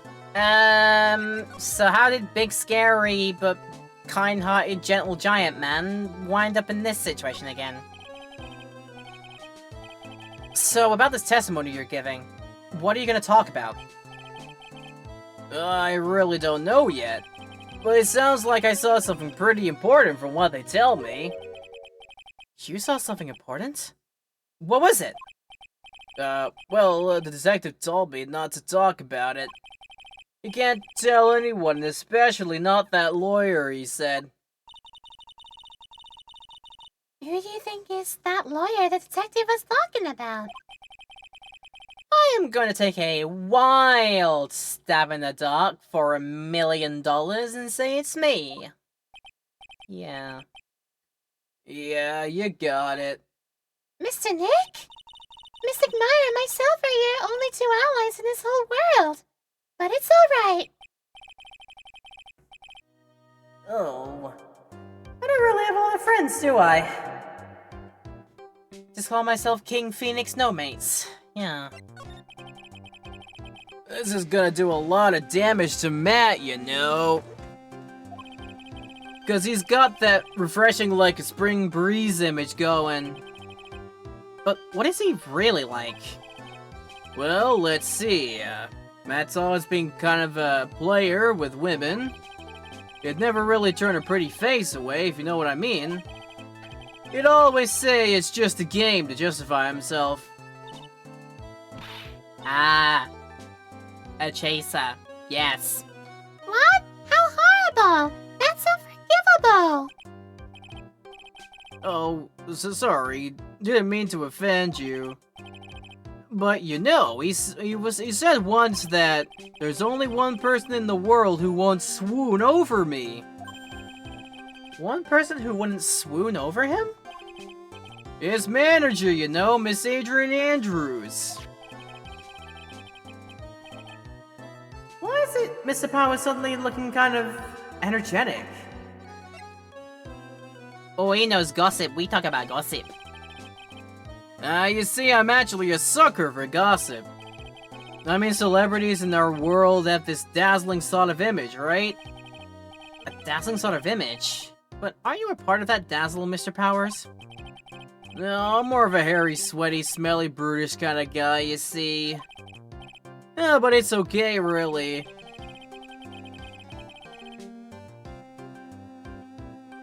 I am sorry that was another big yawn. I get to hear plenty of gossip about a lot of the other stars around me as things happen.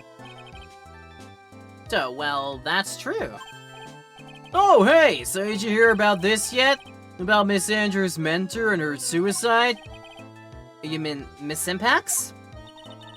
We heard something about how her wedding was cancelled. Yeah, that's what I'm talking about. I thought about it a little the other day, about that mysterious death. Hey, Mr. Wright, why don't you ask me about that? Go on, go ahead. Mr. Powers is so charged up his skin is practically glowing with electricity. He might break out of his very nice suit and turn into like a Hulk man. Hey, so have you heard this? Celeste left a suicide note. And they say that Juan went and hid it.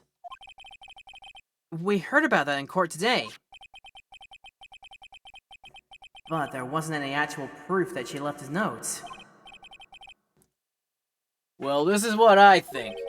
I think that something bad was written on that note. Something bad for Juan, that is. Something bad for Mr. Kurita? Why do you figure so? Well, before she died, Celeste talked with a few of her friends. And she said, it looks like I got caught up with a truly insidious man. A truly insidious man? Does she mean Mr. Corridor by that? Well, there's no one else that fits the bill, right? And that would be reason enough for him to hide the suicide note. I see. Well, that's some good info. Thank you. You're welcome. Mr. On Guard and Miss Andrews. They're both at the detention center right now. There's still things I don't understand or know about, I'm sure. I have to get the two of them to tell me everything.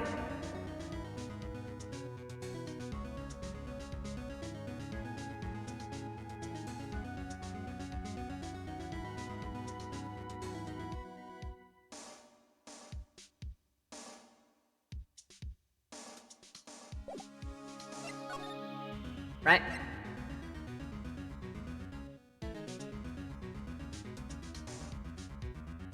Hold a moment, just waiting for my, what is it, to load this up back up. So I can change my voice back. There we go. Oh, well, we went here. Might as well figure it out here. March 22nd, Radical Law, if there's anything to do here. It doesn't look like Mr. Scruffy Detective is here. Well, he's out there with that camera asking around all the electronic stores. And I'll make some salad for him for dinner. Oh, looks like Pearls really appreciates what Gumshoe's doing for us. Mr. Nick, Yeah? where's the lettuce? I don't think I've ever bought lettuce before. I guess I have to give up on making a salad then. I guess a lack of lettuce is kind of a problem.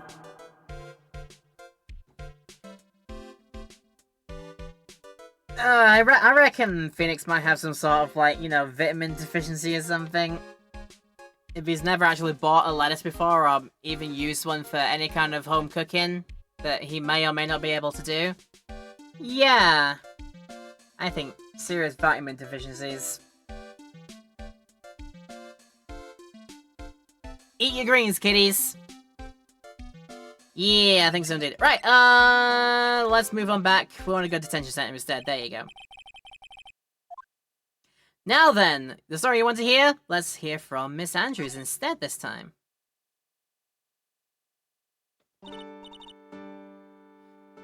Oh, it's you. I'm sorry to be visiting at such a late hour, but there are a few questions I absolutely have to ask you tonight. Me? I thought your client was Matt. I'm sure Miss Andrews knows something. She can't be clueless about the secret Mr. Corrida had on Mr. On Guard. Right, let's get our initial talks out of the way first. I'd like to ask you about Matt on Guard, if you don't mind. Mr. Wright, you still don't know, do you? The real him, I mean. You seem to bear a lot of resentment towards Mr. On Guard. If that's the case, then why did you become his manager?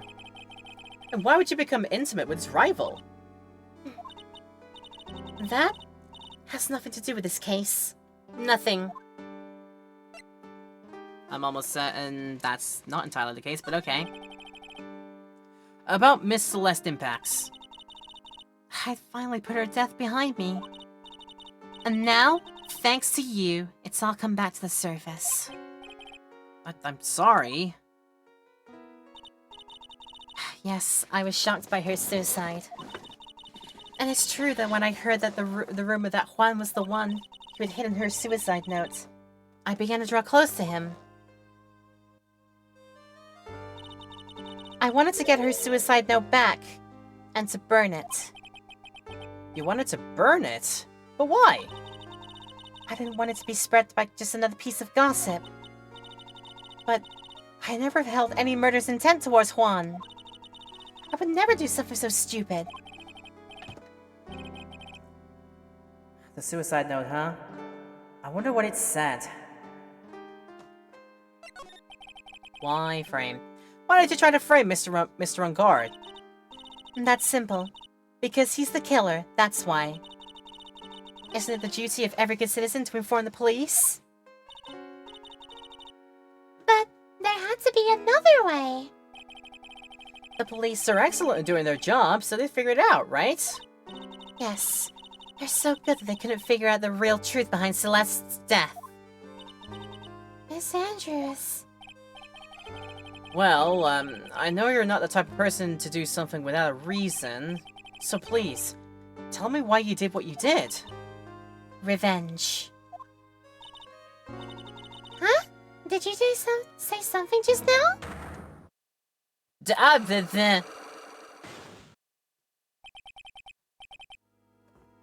A Cyclops, huh? And it's interesting that it's just the one, okay. Don't you understand yet? You're not my lawyer. To be honest, you're more like my enemy. But Look, I'm sure I just heard Miss Andrews say revenge. Why revenge? Why do something like that? Also, why is my ad manager all of a sudden disappeared off the face of the earth? I need to know if I'm getting close to an ad break time, please. Yeah, I reckon that's close enough. Right, so we're gonna do the thing and have a rest at this point, because my god, I do need to take one, and also I probably might take this time to do the save of the game too. So while we do that, we're gonna take our intermission here, do all the usual break stuff, remove the ads out of the way, and whatnot. For all you people in Twitch land still hopefully enjoying this along with me. If you're in YouTube land in the highlight, of course, there will be no break in the highlight. If you want to just continue watching, you're free to do that. But this is a great time if you want to do the pause and go and do some self-care. Now is a great time to do so, and then come back to us later. So with all that said, we're going to run our break here and come back to try and see if we can find something to break down Miss Andrews' Cyclops and get more good details out of them. Right, I'll have a break, think about what to do next, and I'll see you back here in a few minutes' time. Hello, and welcome back. You just join us as soon as we have made another Cyclops appear. Just the one of them this time, in front of Miss Andrews here. Though I'm struggling to know if I have anything to currently get them with.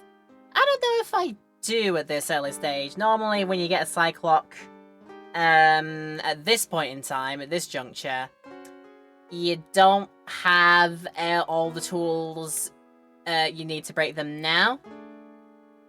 So maybe when I do a bit more sleuthing about, I'll find them then. So we're going to just take that away for now. So trying to go back here, March 22nd, Ryan & Co. Law Offices. my phone is on. Ooh, that's cool. Mr. Nick, your phone. Ugh, I don't like the sound of this ringtone right now. It sounds kind of ominous. It's probably just your imagination. You should really pick it up, Mr. Nick. It could be important. Beep, beep, beep. Hello? Hey, we got a big problem, pal! Well, what's the matter? I'm on your way to your office right now! Okay. Hey, wait a sec. Why is he coming here? Oh, it's terrible. I don't know what to say, pal. It's just... Oh, I got here faster than I thought. Hey. No time to relax now, pal. I'm confused as anything here. Well, what happened? We got him. We know who bought that spy camera. This quickly? And this bear's what gave him away, pal. The bear? I figured it out, pal. I figured that we should have been looking into the bear instead of the camera. But wasn't it Mr. Edgeworth that figured? Shh, Pearls, don't interrupt. It's not polite to do that. And, go on. There's only one person who brought one of those bears who's related to this crime. Who is it? Who would be so rude as to spy on another person in their room? Met on God. Huh? Met on God. Your client, Tetsu, pal. And here I thought things couldn't get any worse. Oh boy. Yeah, are you sure you heard right? That the person who bought this bear was...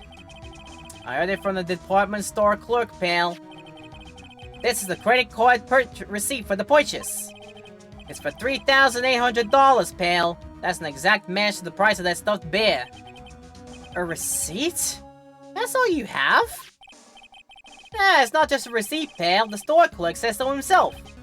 He told me I'm sure I sold the bear to Mr. On Guard. I mean, the clerk even got Mr. On Guard's autograph out of it, pal.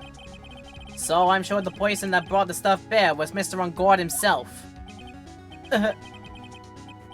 My sight is failing me. This can't be. Credit card receipt for 3,800 buckaroos. Proof enough that On Guard bought the stuffed bear identical to the one in evidence. Oh, yikes. All I gotta say to that is just a yikes. Oh, sorry. I'm doing this all over again. Damn it. Right, spy camera time. Okay. So what about the spy camera we found? Ah, that was a dead end, pal.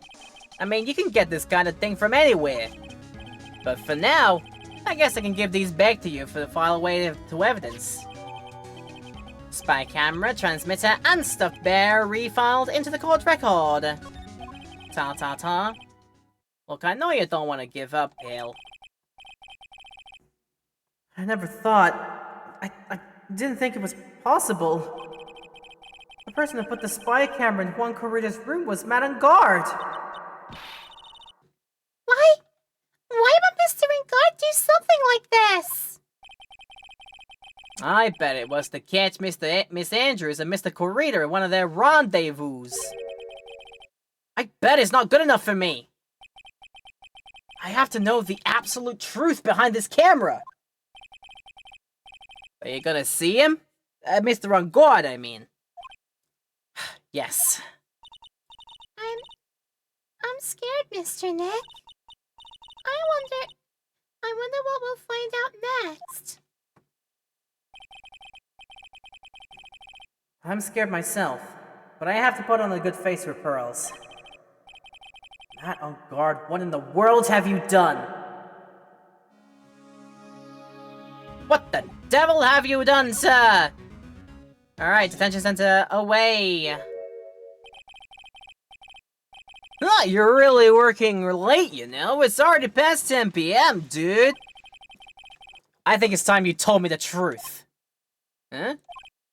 Relax, chill. Sight, bro. Don't you know that ignorance is bliss? But if you really want to know, let's talk. Oh, let's talk, alrighty.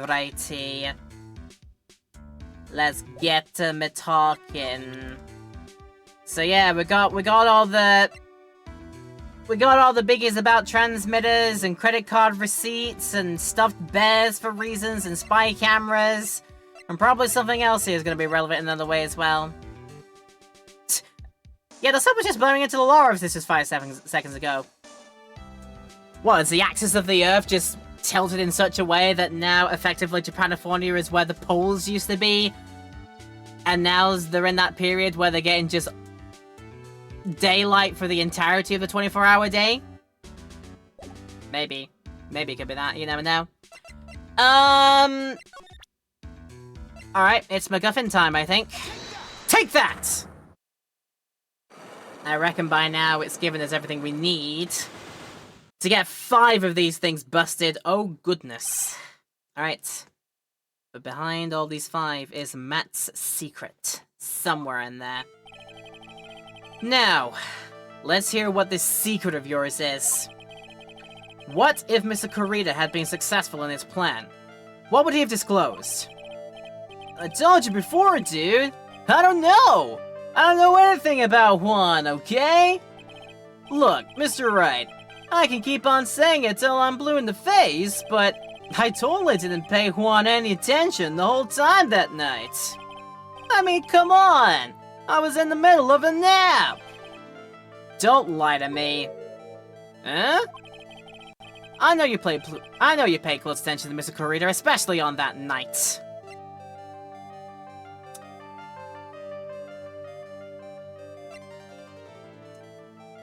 Ooh, okay, then what specifically... What specifically out of all this is going to give them away on that one? Or is it going to be...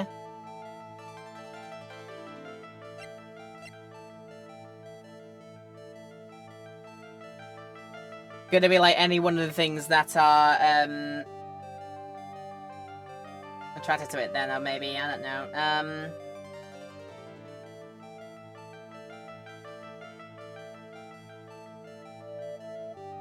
No, I reckon it would make more sense to actually go for the equipment itself as well.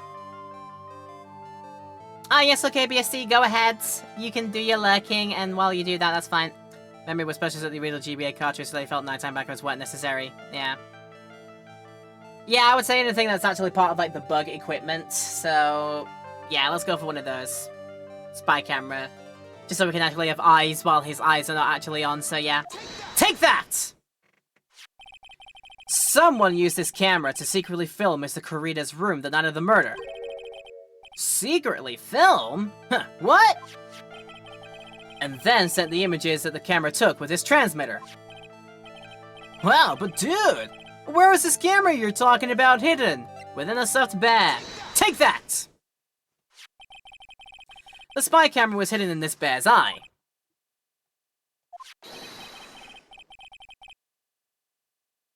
A bear that was supposed to be a gift from a fan.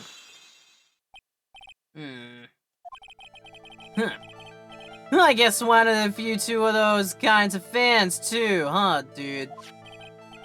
Actually, I want to say this bear was a present from a fan. You sure, dude? Who else could it be from? The person who gave this bear to Mr. Kurita was...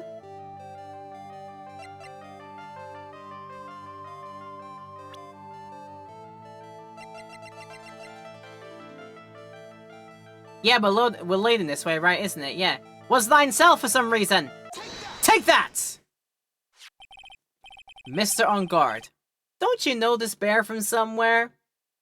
And surely you're smarter than the average one of these. Come on, you must know. I don't think I've ever met Mr. Bear before, dude.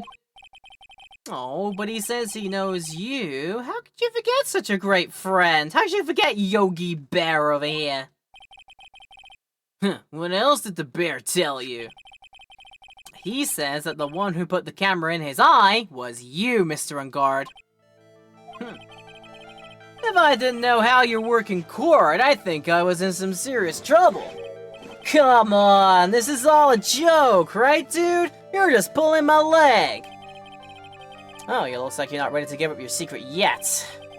Well, do you have any proof you want to show me first? Oh, yeah, I do. Here is proof that it was you who put the camera inside the bear. Here is the proof it was you, absolutely. I just pressed the wrong one then. By accident, that's fine.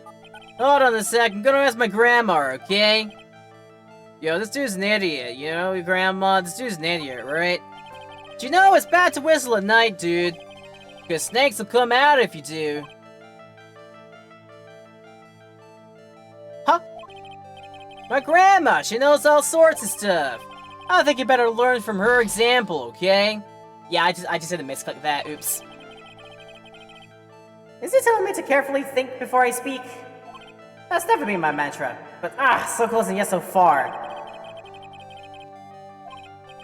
Yep, you're not ready, you're not ready, you're not ready, but that's fine. Right, we're gonna go to the actual screen instead.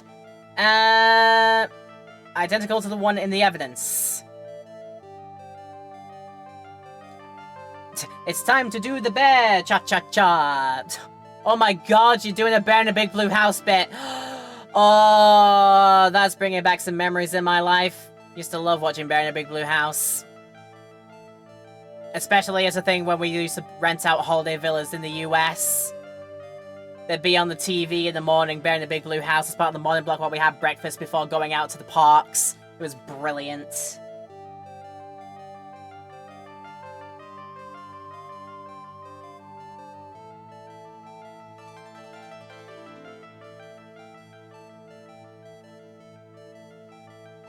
But yeah, definitely the proof. Definitely the proof of the pudding is that if he bought the bear, he'd be the one to be able to do stuff with the bear before then handing it on, so yeah, that's a likely explanation. Take that! I have here 1 credit card receipt, Mr. On Guard. It's from when you brought that stuffed bear. Huh. Dude, all you can tell from this is that I spent $3,800. I go to that department store all the time, okay? This $3,800, huh, this could be the toothbrush I brought that one time. What about a $3,800 toothbrush? Hey, I mean, if it's gold, and if it's gold plated and rhinestone encrusted, then, yeah, it probably could be 3,800. A very Liberace thing to do, get a gold encrusted toothbrush with bristles from, I don't know, the feathers of a peacock or something. That'd be something he'd totally do. It's, fine. I was making a joke about going Liberace about it, but that also sounds like something that Liberace might do. It's ivory, and it's got elephant hair for bristles. Oh, ew, elephant hair? Is that what rich people use nowadays? Anyway, the store clerk clearly remembers you and your purchase.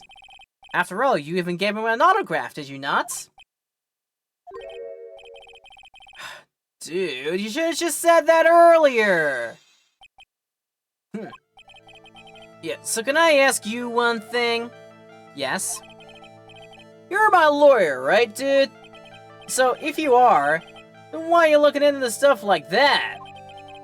Because if I don't know the truth, I can't help you. Sounds more like stupid lawyer talk to me. Hey, let's stop talking about this, okay? Sorry, dude, chill, say. No, not yet.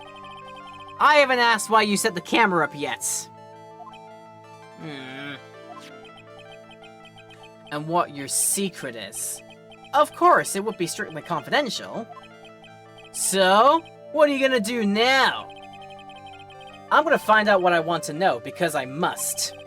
The reason you hid this camera in Mr. Kurita's room and filmed it in secret is... to keep an eye on someone. Can't be them because they were long gone. As far as I know, you have no idea... Yeah, your butler, in quotation marks. Even then, you probably have no reason for that.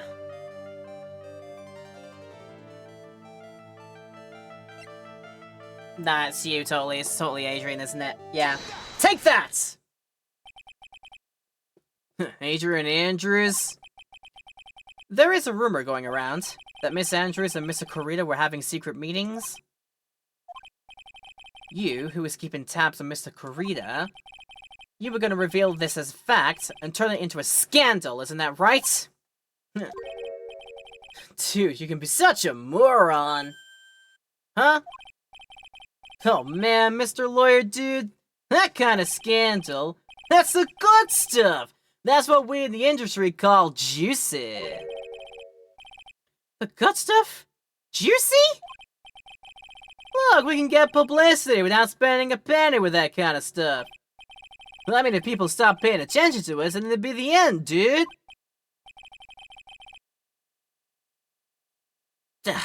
Stop thinking about that. Too bad that wasn't your intention. What are you talking about? I wish your reason for spying was something so innocent, but it wasn't.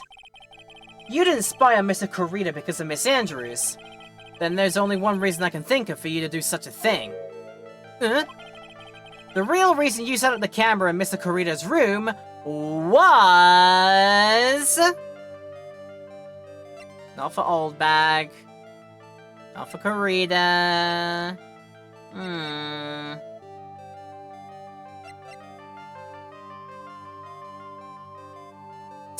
For some reason, I get the feeling we've met before. I don't think it was for a person. Is there an evidence for it?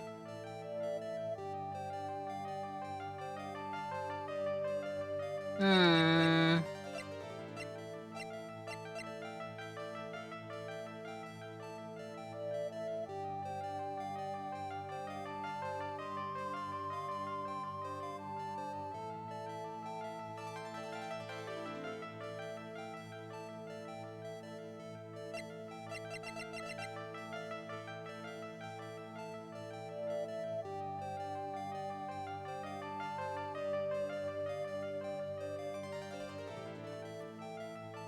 While I have a sip, I'm having to think.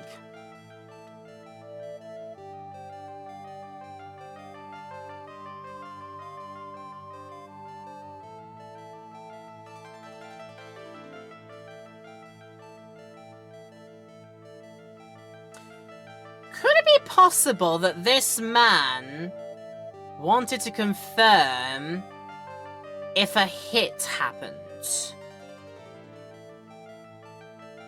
Because this shell card is the calling card of the killer.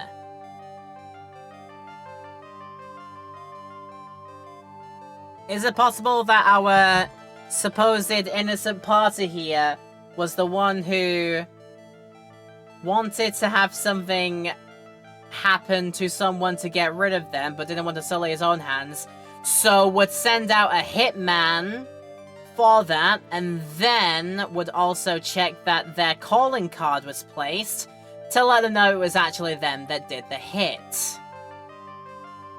This is going to be interesting if true. Take that! What is this card? Well, maybe he doesn't know about this card.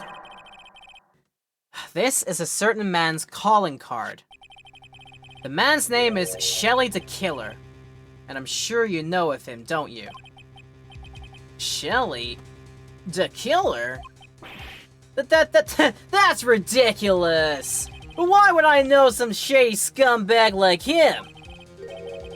If you really don't know him, then why are you acting so jumpy all of a sudden? This is it. I'm finally starting to get to the truth. I can't afford to make any more mistakes now. Mr. Matt on guard. I know why you know Mr. the Killer. It's because you hired him to do the hit. You are a client of his.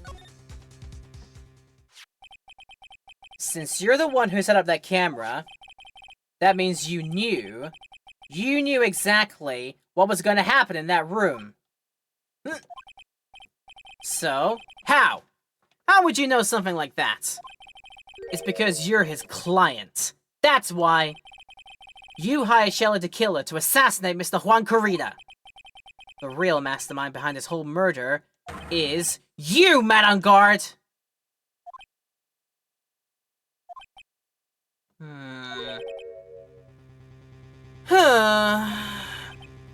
And here I was, trying to be a good boy for you, dude.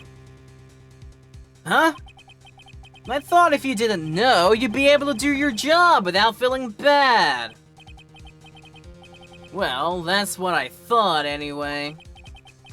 Mr. On guard, you really did hire... Excuse me. Hold on a second, I'm gonna consult myself, okay? I'm a real evil man, dude. I'm totally, you know, messed up in the head, you know? Yeah, I'm like that, yeah. Consult myself? Yeah, well, I guess it's probably about time anyways. About time for what? I think it's time for you to meet him now, Mr. Lawyer Dude.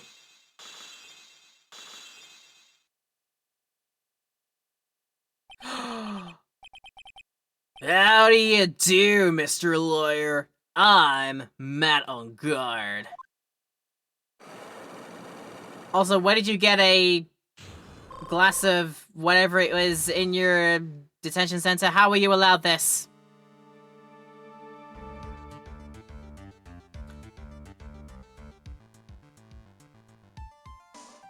Alright, let's be honest.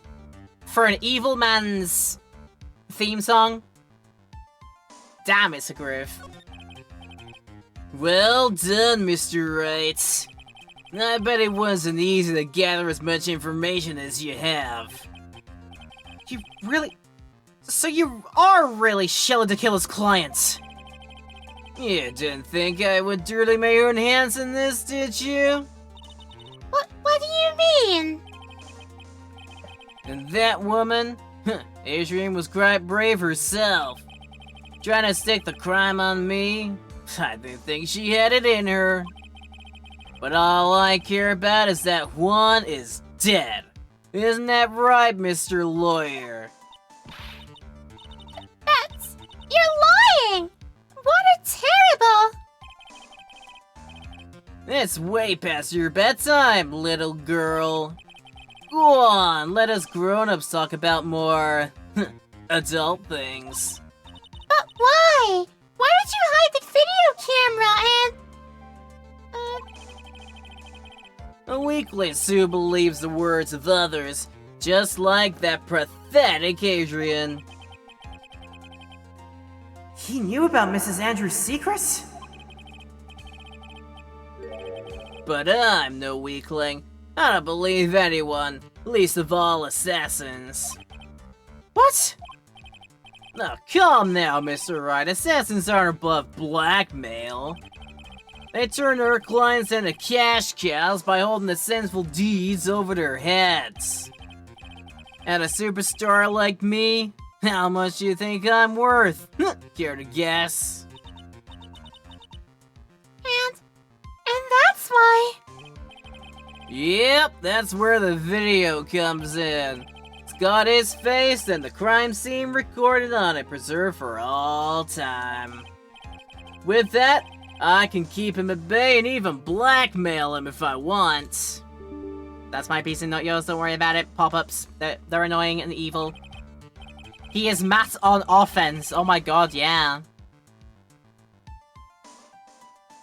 That's right. That video is my insurance. Isn't that what they call it, Mr. Wright? Why would you do something so wrong?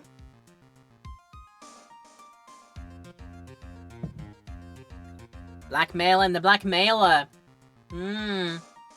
Deals exclusively in that sort of stuff. Cause I'm a grown-up and I can. Good enough for an answer for you, little girl. Oh, I get the feeling we're not meant to like this man. I really get the feeling that we're not meant to like him. Definitely not. Why? Why would you kill Mr. Kurita?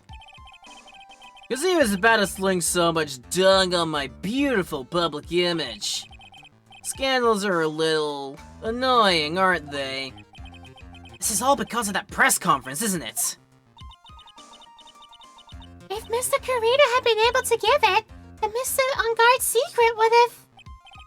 Yeah, well, that's what we call taking advantage of the situation, you know? I had no interest in doing it, really, but bit by bit, it crept up on me. And then the situation just presented itself perfectly. How beautiful, I thought. And that's how Mr. Kurita ended up dead. Let me tell you something. I'm not like Adrian. I don't depend on anyone. People are simply things to be used. Used and thrown away. Put on a sweet, innocent face, and people will swallow anything you feed them. Adrian fell for it. The assassin, too. Oh, and how can I forget? Even you fell for it, Mr. Lawyer.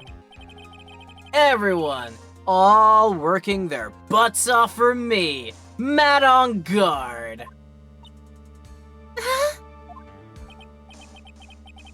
Aw, did that leave you speechless? What a shame. It's alright though, dude, just chill, it's alright. What's wrong, Mr. Lawyer? You've grown awfully quiet. How could I have been so deceived by you all this time?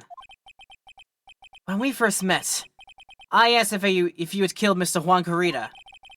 And you answered very clearly that you hadn't killed anyone. Hey, no, I never told you any lies. The person who did the killing was that the killer guy, right? All I'm guilty of is taking a cat nap in my room. You killed Mr. Corrida! I dare you to say that in court tomorrow. Ugh. Aw, but too bad. You can't. You're my lawyer after all, aren't you? You could always drop my case and refuse to represent me. How's that sound? Oh, but you can't, can you? That would be the one thing you absolutely can't do. Mystic Maya!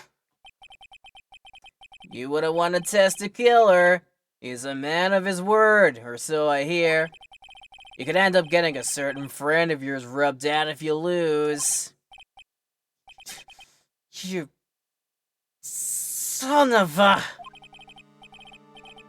So if I were you, Mr. Wright, Esquire, I think I would give it my all tomorrow. Remember, everyone likes a happy win-win resolution. I'll get you for this! That's such a cliche phrase. Once said something just like that if memory serves. Of course. Well, we all know how things turn out for him, don't we? Good night, Mr. Lawyer. I'm gonna go take my... What is that he's drinking? It does look like it's something... Could be very just got blood, like it's sort of actually a vampire. Because he's got all the sharp teeth for it, I mean, and the scratches on his face. He could be one of them types. Maya, what am I supposed to do?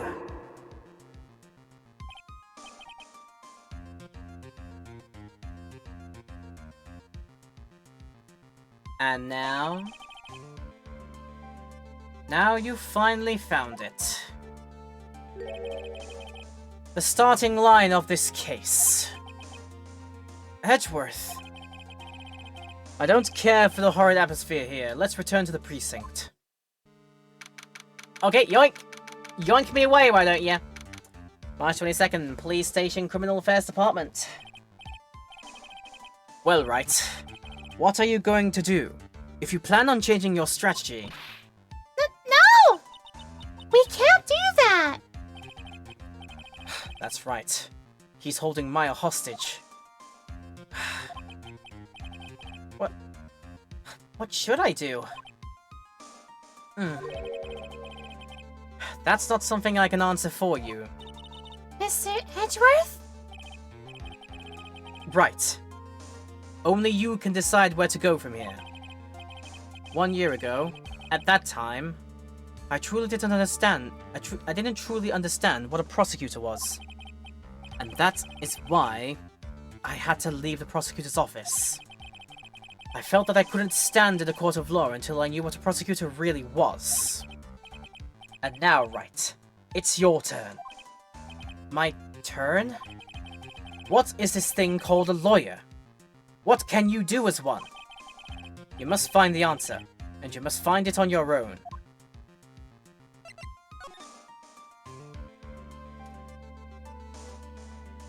So now we've got a client that we don't particularly want to see get off the hook for this. But everything has been wickedly played. According to his design, it turns. We just be...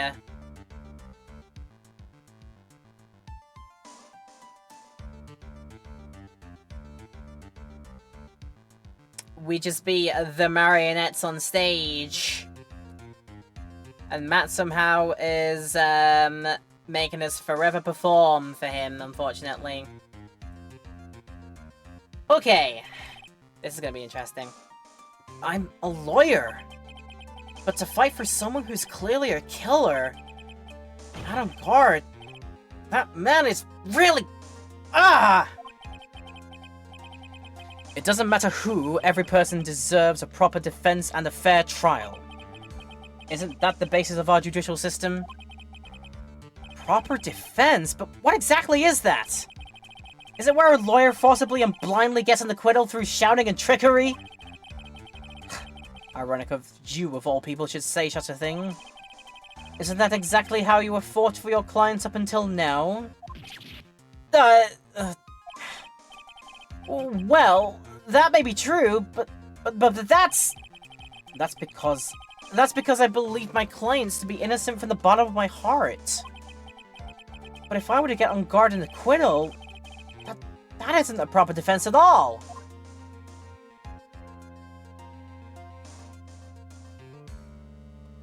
Like, just this once, bestie. Could you work with me and we can try and get him to squeal in the dock? That'd be lovely. That'd make my day. Like, do a future husbando solid. Hmm?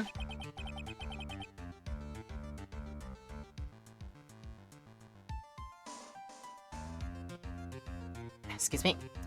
I became a lawyer because I thought I could save people who were suffering and in pain. But when I look at this mess we're in, how can I even protect the person closest to me? Even if I win the case, I still lose in the end. I just don't know what to do! Right, would you get a hold of yourself? You have it all wrong. Huh? We aren't some sort of heroes. We're only human, you and I. You want to save someone? That's something easier said than done, wouldn't you say? That's... You are a defense attorney. You can't run away from that. You can only fight. That's all you can do. But why? Fighting's hard! Now, people like you and Franziska von Karma are always using all you have to pin me down. You fight to the very end, even when you know the truth is not with you. But I'm not like you. I can't fight for a false verdict for a man I clearly know to be guilty. Franziska, she fights for herself. Whereas I am like Ike, I fight for my friends. The only thing she fights for is her perfect win record. That's all. And? Isn't that the same as you? Isn't that why you ran away a year ago? Because your precious win record was destroyed? You are so petty! I see. Now I understand why you despise me so. However, you are mistaken. What are you... Thanks to you, when you sealed off my path to a perfect win record, I began to realize the error of my ways. I realized that things such as a perfect record were meaningless. What? I don't believe you. Are you saying that is why you left the prosecutor's office? But then, why? Why are you here now? The answer to that is something you will find out on your own. I have faith you will see it before the verdict is read tomorrow. But if you can't, then you will be powerless to change the ending of this story. Oh no, why is he talking to us? Mr. Nick, the transceiver!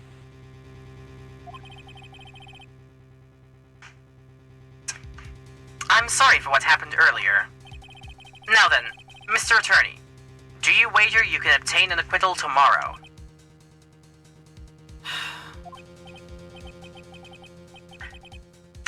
My. What is the matter, Mr. Attorney? I don't sense your usual anger this time. Tell me, please. Why are you holding Maya hostage for Mr. Engarde's sake? Why are you... Why are you doing this for that cold-blooded killer? Right. Please don't misunderstand things. He is my client. Don't toy with me. A man who hires an assassin is just as much of a killer himself. I believe you were asking me for a reason as to why I am doing what I am. Yeah. This is what I like to call my aftercare. But what the heck is aftercare? My name carries a certain amount of honor and dignity, Mr. Attorney. I take great care to ensure that no suspicion falls upon my clients for my handiwork. That is what is called client relations, and is a part of an assassin's duty. An assassin's duty? We were unlucky this time that my client was arrested as a suspect. As a result, I did what I had to do to enlist your expert help, Mr. Attorney, and to ensure that you would do everything in your power to the very end. What is your name? I believe I told you once before. However, You did. But my name is The Killer. Shelly the Killer. you're Shelly the Killer? Please keep in mind you do not have much space to maneuver with me. As a Killer, I always finish what I set out to do. If you fail to keep up your end of the bargain, Maya! it would be my duty as an assassin to see to it she receives a nice long nap.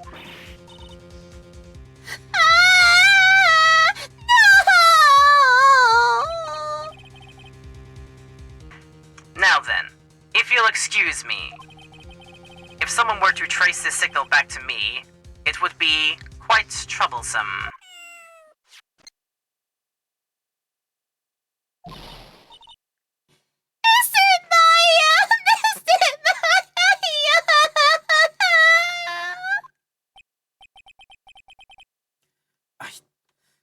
I don't know what to say. Hedgeworth! Hmm? Did you hear that? At the end of that transmission. Oh, that. It sounded like a cat. A cat? It can't be! That cat! Can it? That darn cat! What is it? I think I know where Shelly the Killer is holding Maya hostage! Edgeworth, have all police units head for On Guard Mansion immediately! Oh. Alright, you hurry over there as well then. Don't lose help yet, Pearls. The fight has only just begun. Yeah! Okay, running to... I think lobby first, and then... living room mansion there, go. No, we're not about you. We're not on about you, Cat. I know you are Cat yourself, but you are not the cat, you know, as it were. Wow.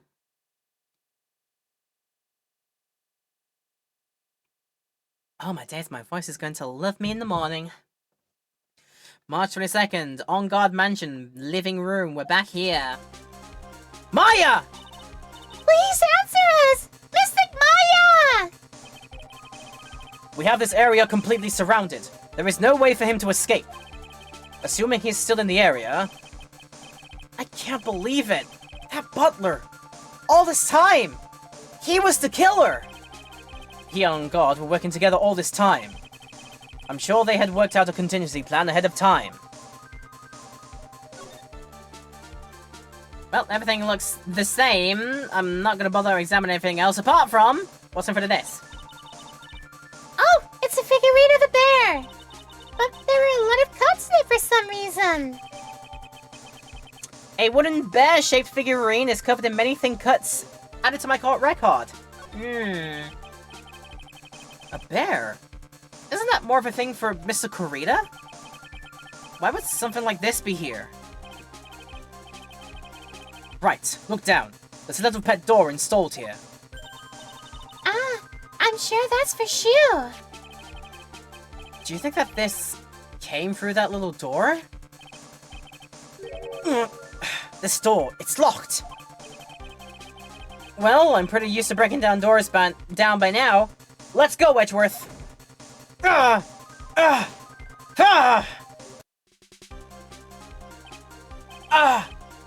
There's no one here.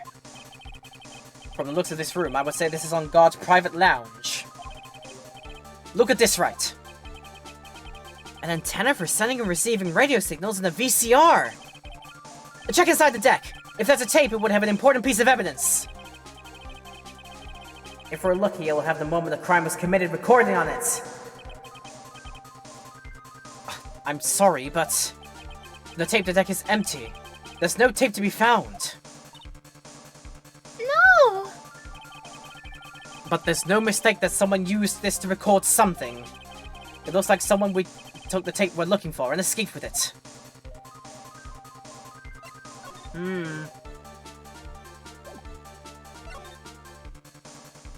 Let's just like very quickly check things out first. It's a VCR and an antenna. The footage that the spy camera took at the scene of the crime was beamed here and recorded on tape. If only we had that tape, it would have been really helpful. Don't I know it? It's on Guard's computer.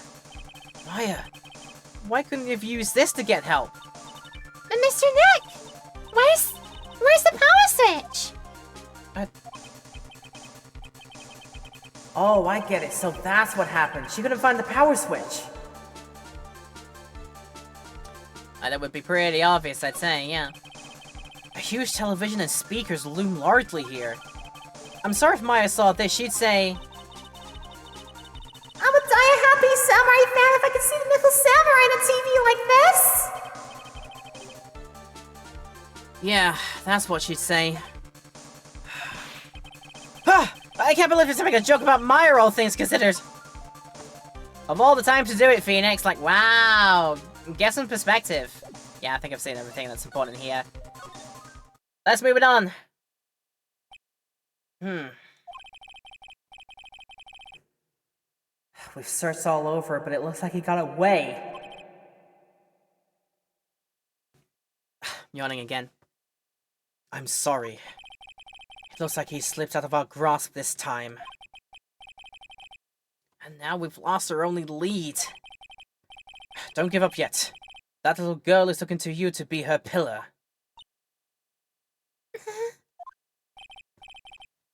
Yeah, you're right. We're close, I can tell. We've already set up checkpoints along every route leading out of this district. Leave the rest to us.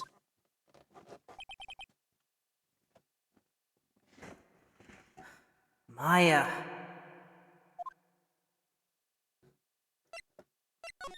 We'll find out where the heck she be soon, but for now... What does I have here? This wasn't here when I've seen this room earlier. This looks like a picture of Miss Impax.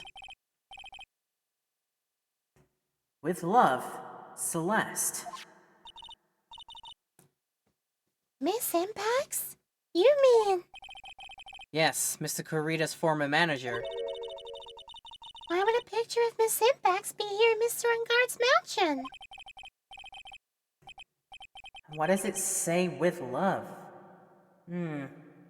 This might be a clue. Celeste's photo, found at On Guard Mansion with Love Celeste written on it, added to the court record. Ah! What's wrong, Pearls? But please, let me see that picture frame! Huh? What's so special about the frame? On the back! There's something written on the back of the frame! Maya! It's Mystic Maya! She left us a message! What?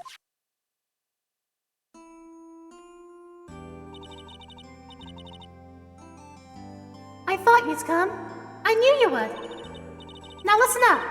You better get on guard a guilty sentence, okay? If you get that creepy slime back and not guilty, I'll never forgive you. Ever! I'm fine, so you don't need to worry. There's so much I want to write, but I don't think I have a lot of time left. Pearly, you're there too, right? Make sure you help Nick, okay? Someone's gotta watch out for the helpless lunk.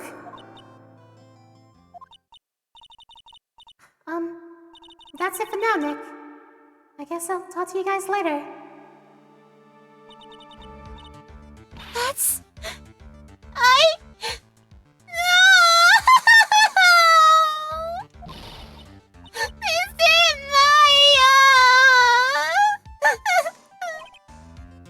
Right! Huh? What's wrong? Why the blank stare? Oh, nothing. We've searched the house and this is the last room. It looks like he eluded us. Edgeworth. Yes. As far as clues go, I think this is about all I'm gonna get. But I'm still short one last thing. And what is that?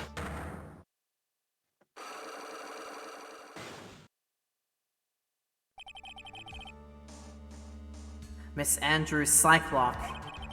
If I could just find out what secret she's holding, then I think I stand a chance in court tomorrow to blow this case wide open and expose the truth. I think I know what you're thinking. I'll contact the detention center. Thanks, Edgeworth. Well, let's go, Pearls. It's time to open up that last lock. She's crying all the way there, bless her soul. Detention Center visitor's room. Good evening, Mr. Wright. What's wrong? You look ill. Miss Andrews, I've come to remove your psych lock. Psych lock? I want to know, and you will tell me, your secret. Fine. Go ahead. Try to break me if you can. Alright, MacGuffin time! In fact, what is it that we've got to try and block about? Why frame him? Yeah, I imagine it'll be quite late in the night, won't it? Yeah. It'll be very late in the day. I think by this point, Pearl should go to bed. Should have dropped him off at, like... Should have dropped her off at the law office and just say, like, just go to bed there, you'll be safe, you'll be fine. Probably like that. Anyway, Makatama time. MacGuffin time. Take that! I'm feeling a sneeze coming on. It's one of those, like... It's one of those ones that are gonna sneak on me. Damn allergies. Why frame him, as in on guard? Can you please tell me why you framed Mr. On Guard for the murder? I've already told you countless times. It's because I thought Matt was the killer. Oh, that's not it! I know you have a personal reason to dislike Mr. On Guard. Miss Andrews, you may think I didn't hear it, but I know you said something earlier. You said revenge. So you're saying I was taking my revenge out on Matt? And that's why? What an absurd idea. I don't have anything I want to take revenge for. Miss Andrews, a woman who lives by being dependent on other people. There is someone or something in her past that would make her take revenge.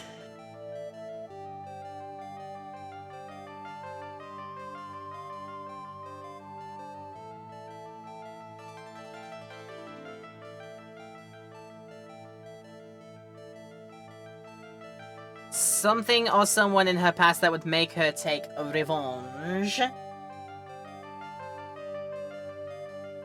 I mean, her entire raison d'etre was to grab the note, surely.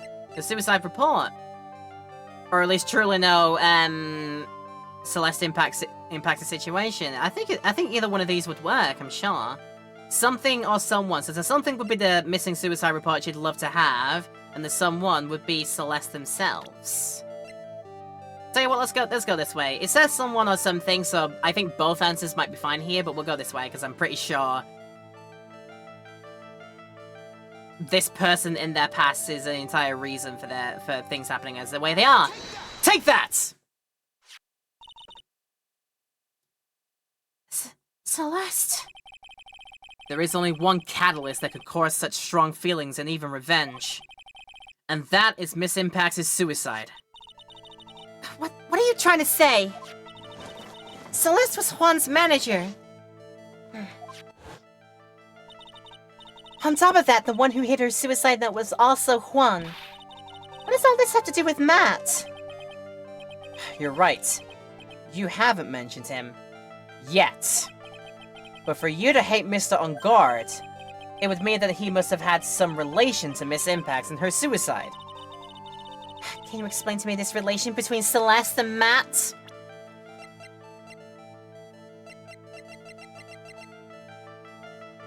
With love, Celeste, in Mr. On Guard's mansion of all the places. Is this not reason enough for you? Take that! This is a photo of Miss Impacts, correct? She looks younger than when she passed away, though. With love, Celeste. This is Miss Impact's handwriting, isn't it? Where did you find this? No, that's alright. It was a rhetorical question. Yeah, it is. I found this at Mr. On Guard's mansion. After all this time, my last remaining secret has been revealed. Dun dun dun dun dun dun. Unlock successful. Oops, sorry, need to framing. Why frame him? The actual reason. Celeste. She was supposed to get married to Juan. Yeah, but I heard that it didn't work out. Because Mr. Kurita didn't want to get married to her anymore, right? Yes. Because of Matt. Because of Mr. On Guard? What do you mean? I think I can see where this is going. Celeste. She was Matt's manager a long time ago. She was the happiest woman in the world at that time. I was working part-time back then, and I often saw the two of them together. So that's why With Love, Celeste is written on the frame of that picture. They were a couple, weren't they? It wasn't anything as splendid as that. Celeste was being used, toyed with, until she was thrown away. That's so horrible. Matt's entire image is built around how nice and wonderful of a man he is. How much of a spring breeze, as it were. A scandal would have destroyed that. Which is why Celeste, in her kindness, moved over to Worldwide Studios. And that is where she met Juan. She seemed really happy with him. Even happier than when she was with Matt. Celeste and Juan were such a good match that they were even planning on getting married. And then, it was suddenly called off. On the night Juan called their marriage off, Celeste, she killed herself. And that's why I framed Matt. It was revenge for Celeste and for myself. I'm sure even you can guess why Juan called the wedding off, right? Matt confessed to Juan about his relationship with Celeste. I see. So that's what happened. But then why did Mr. Kurita have to call off the wedding? I don't understand at all. It was probably because of his worthless male pride. Juan and Matt were always fierce rivals. Matt waited for the wedding announcement and then unleashed the truth on Juan. He was aiming for when it would hurt Juan the most. Or Miss Impax. That wasn't the end of it. That day, I'm almost certain that Celeste left a suicide note behind. And in that note, she left a detailed account of Matt's various misdeeds. And so that she would never again be hurt by Matt, she chose to die. That's when Juan discovered her body. He hid her note. But why would he do that? It's simple. Juan realized the note was a powerful weapon against Matt. And it would be especially damaging to his refreshing like a spring breeze image. In any case, with his pride hurt, Juan sought revenge. Revenge. There's that word again. Juan wanted to publicly disclose the contents of that suicide note. At a time that would cause Matt the most damage, of course. And that was at the press conference after the stage show. I know all about it because I heard it all from Juan. It was so I could find out about how this... Let me just try this line again.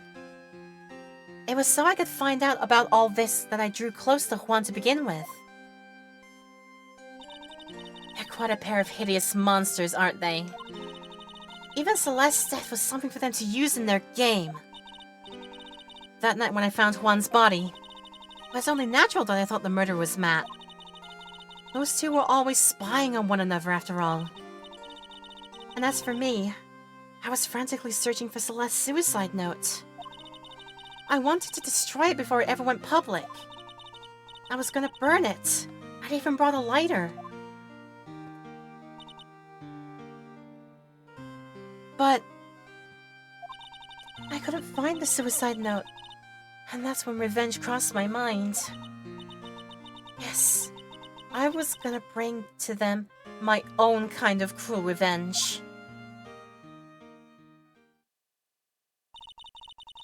Celeste was killed by those two monsters. So when I stabbed Juan's body with that knife, I didn't feel a single shred of guilt. And that's all I have to say. Well, Mr. Wright, even knowing all this, are you still going to help that man?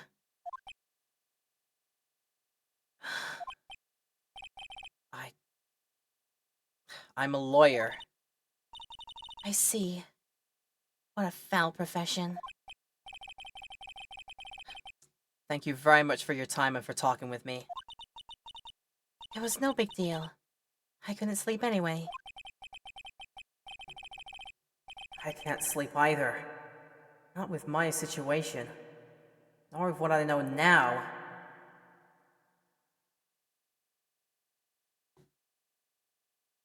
To be continued. And we are at a heck of a point in this game right now to think about calling our scene for now. But I shall do the thing and do the saves. Wabam wabam. Which means when we load this up again, we should be...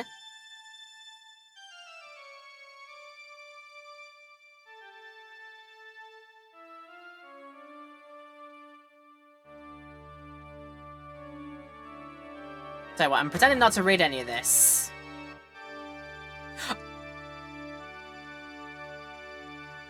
Oh, I know what's happening here. It's the... it's this scene again. His bad dreams going on. He slept in the courtroom again.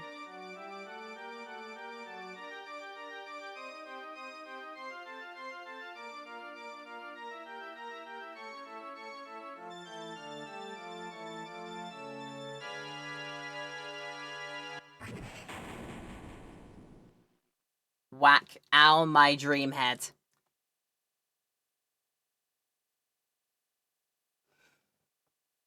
also be fun to revisit when we come back to this.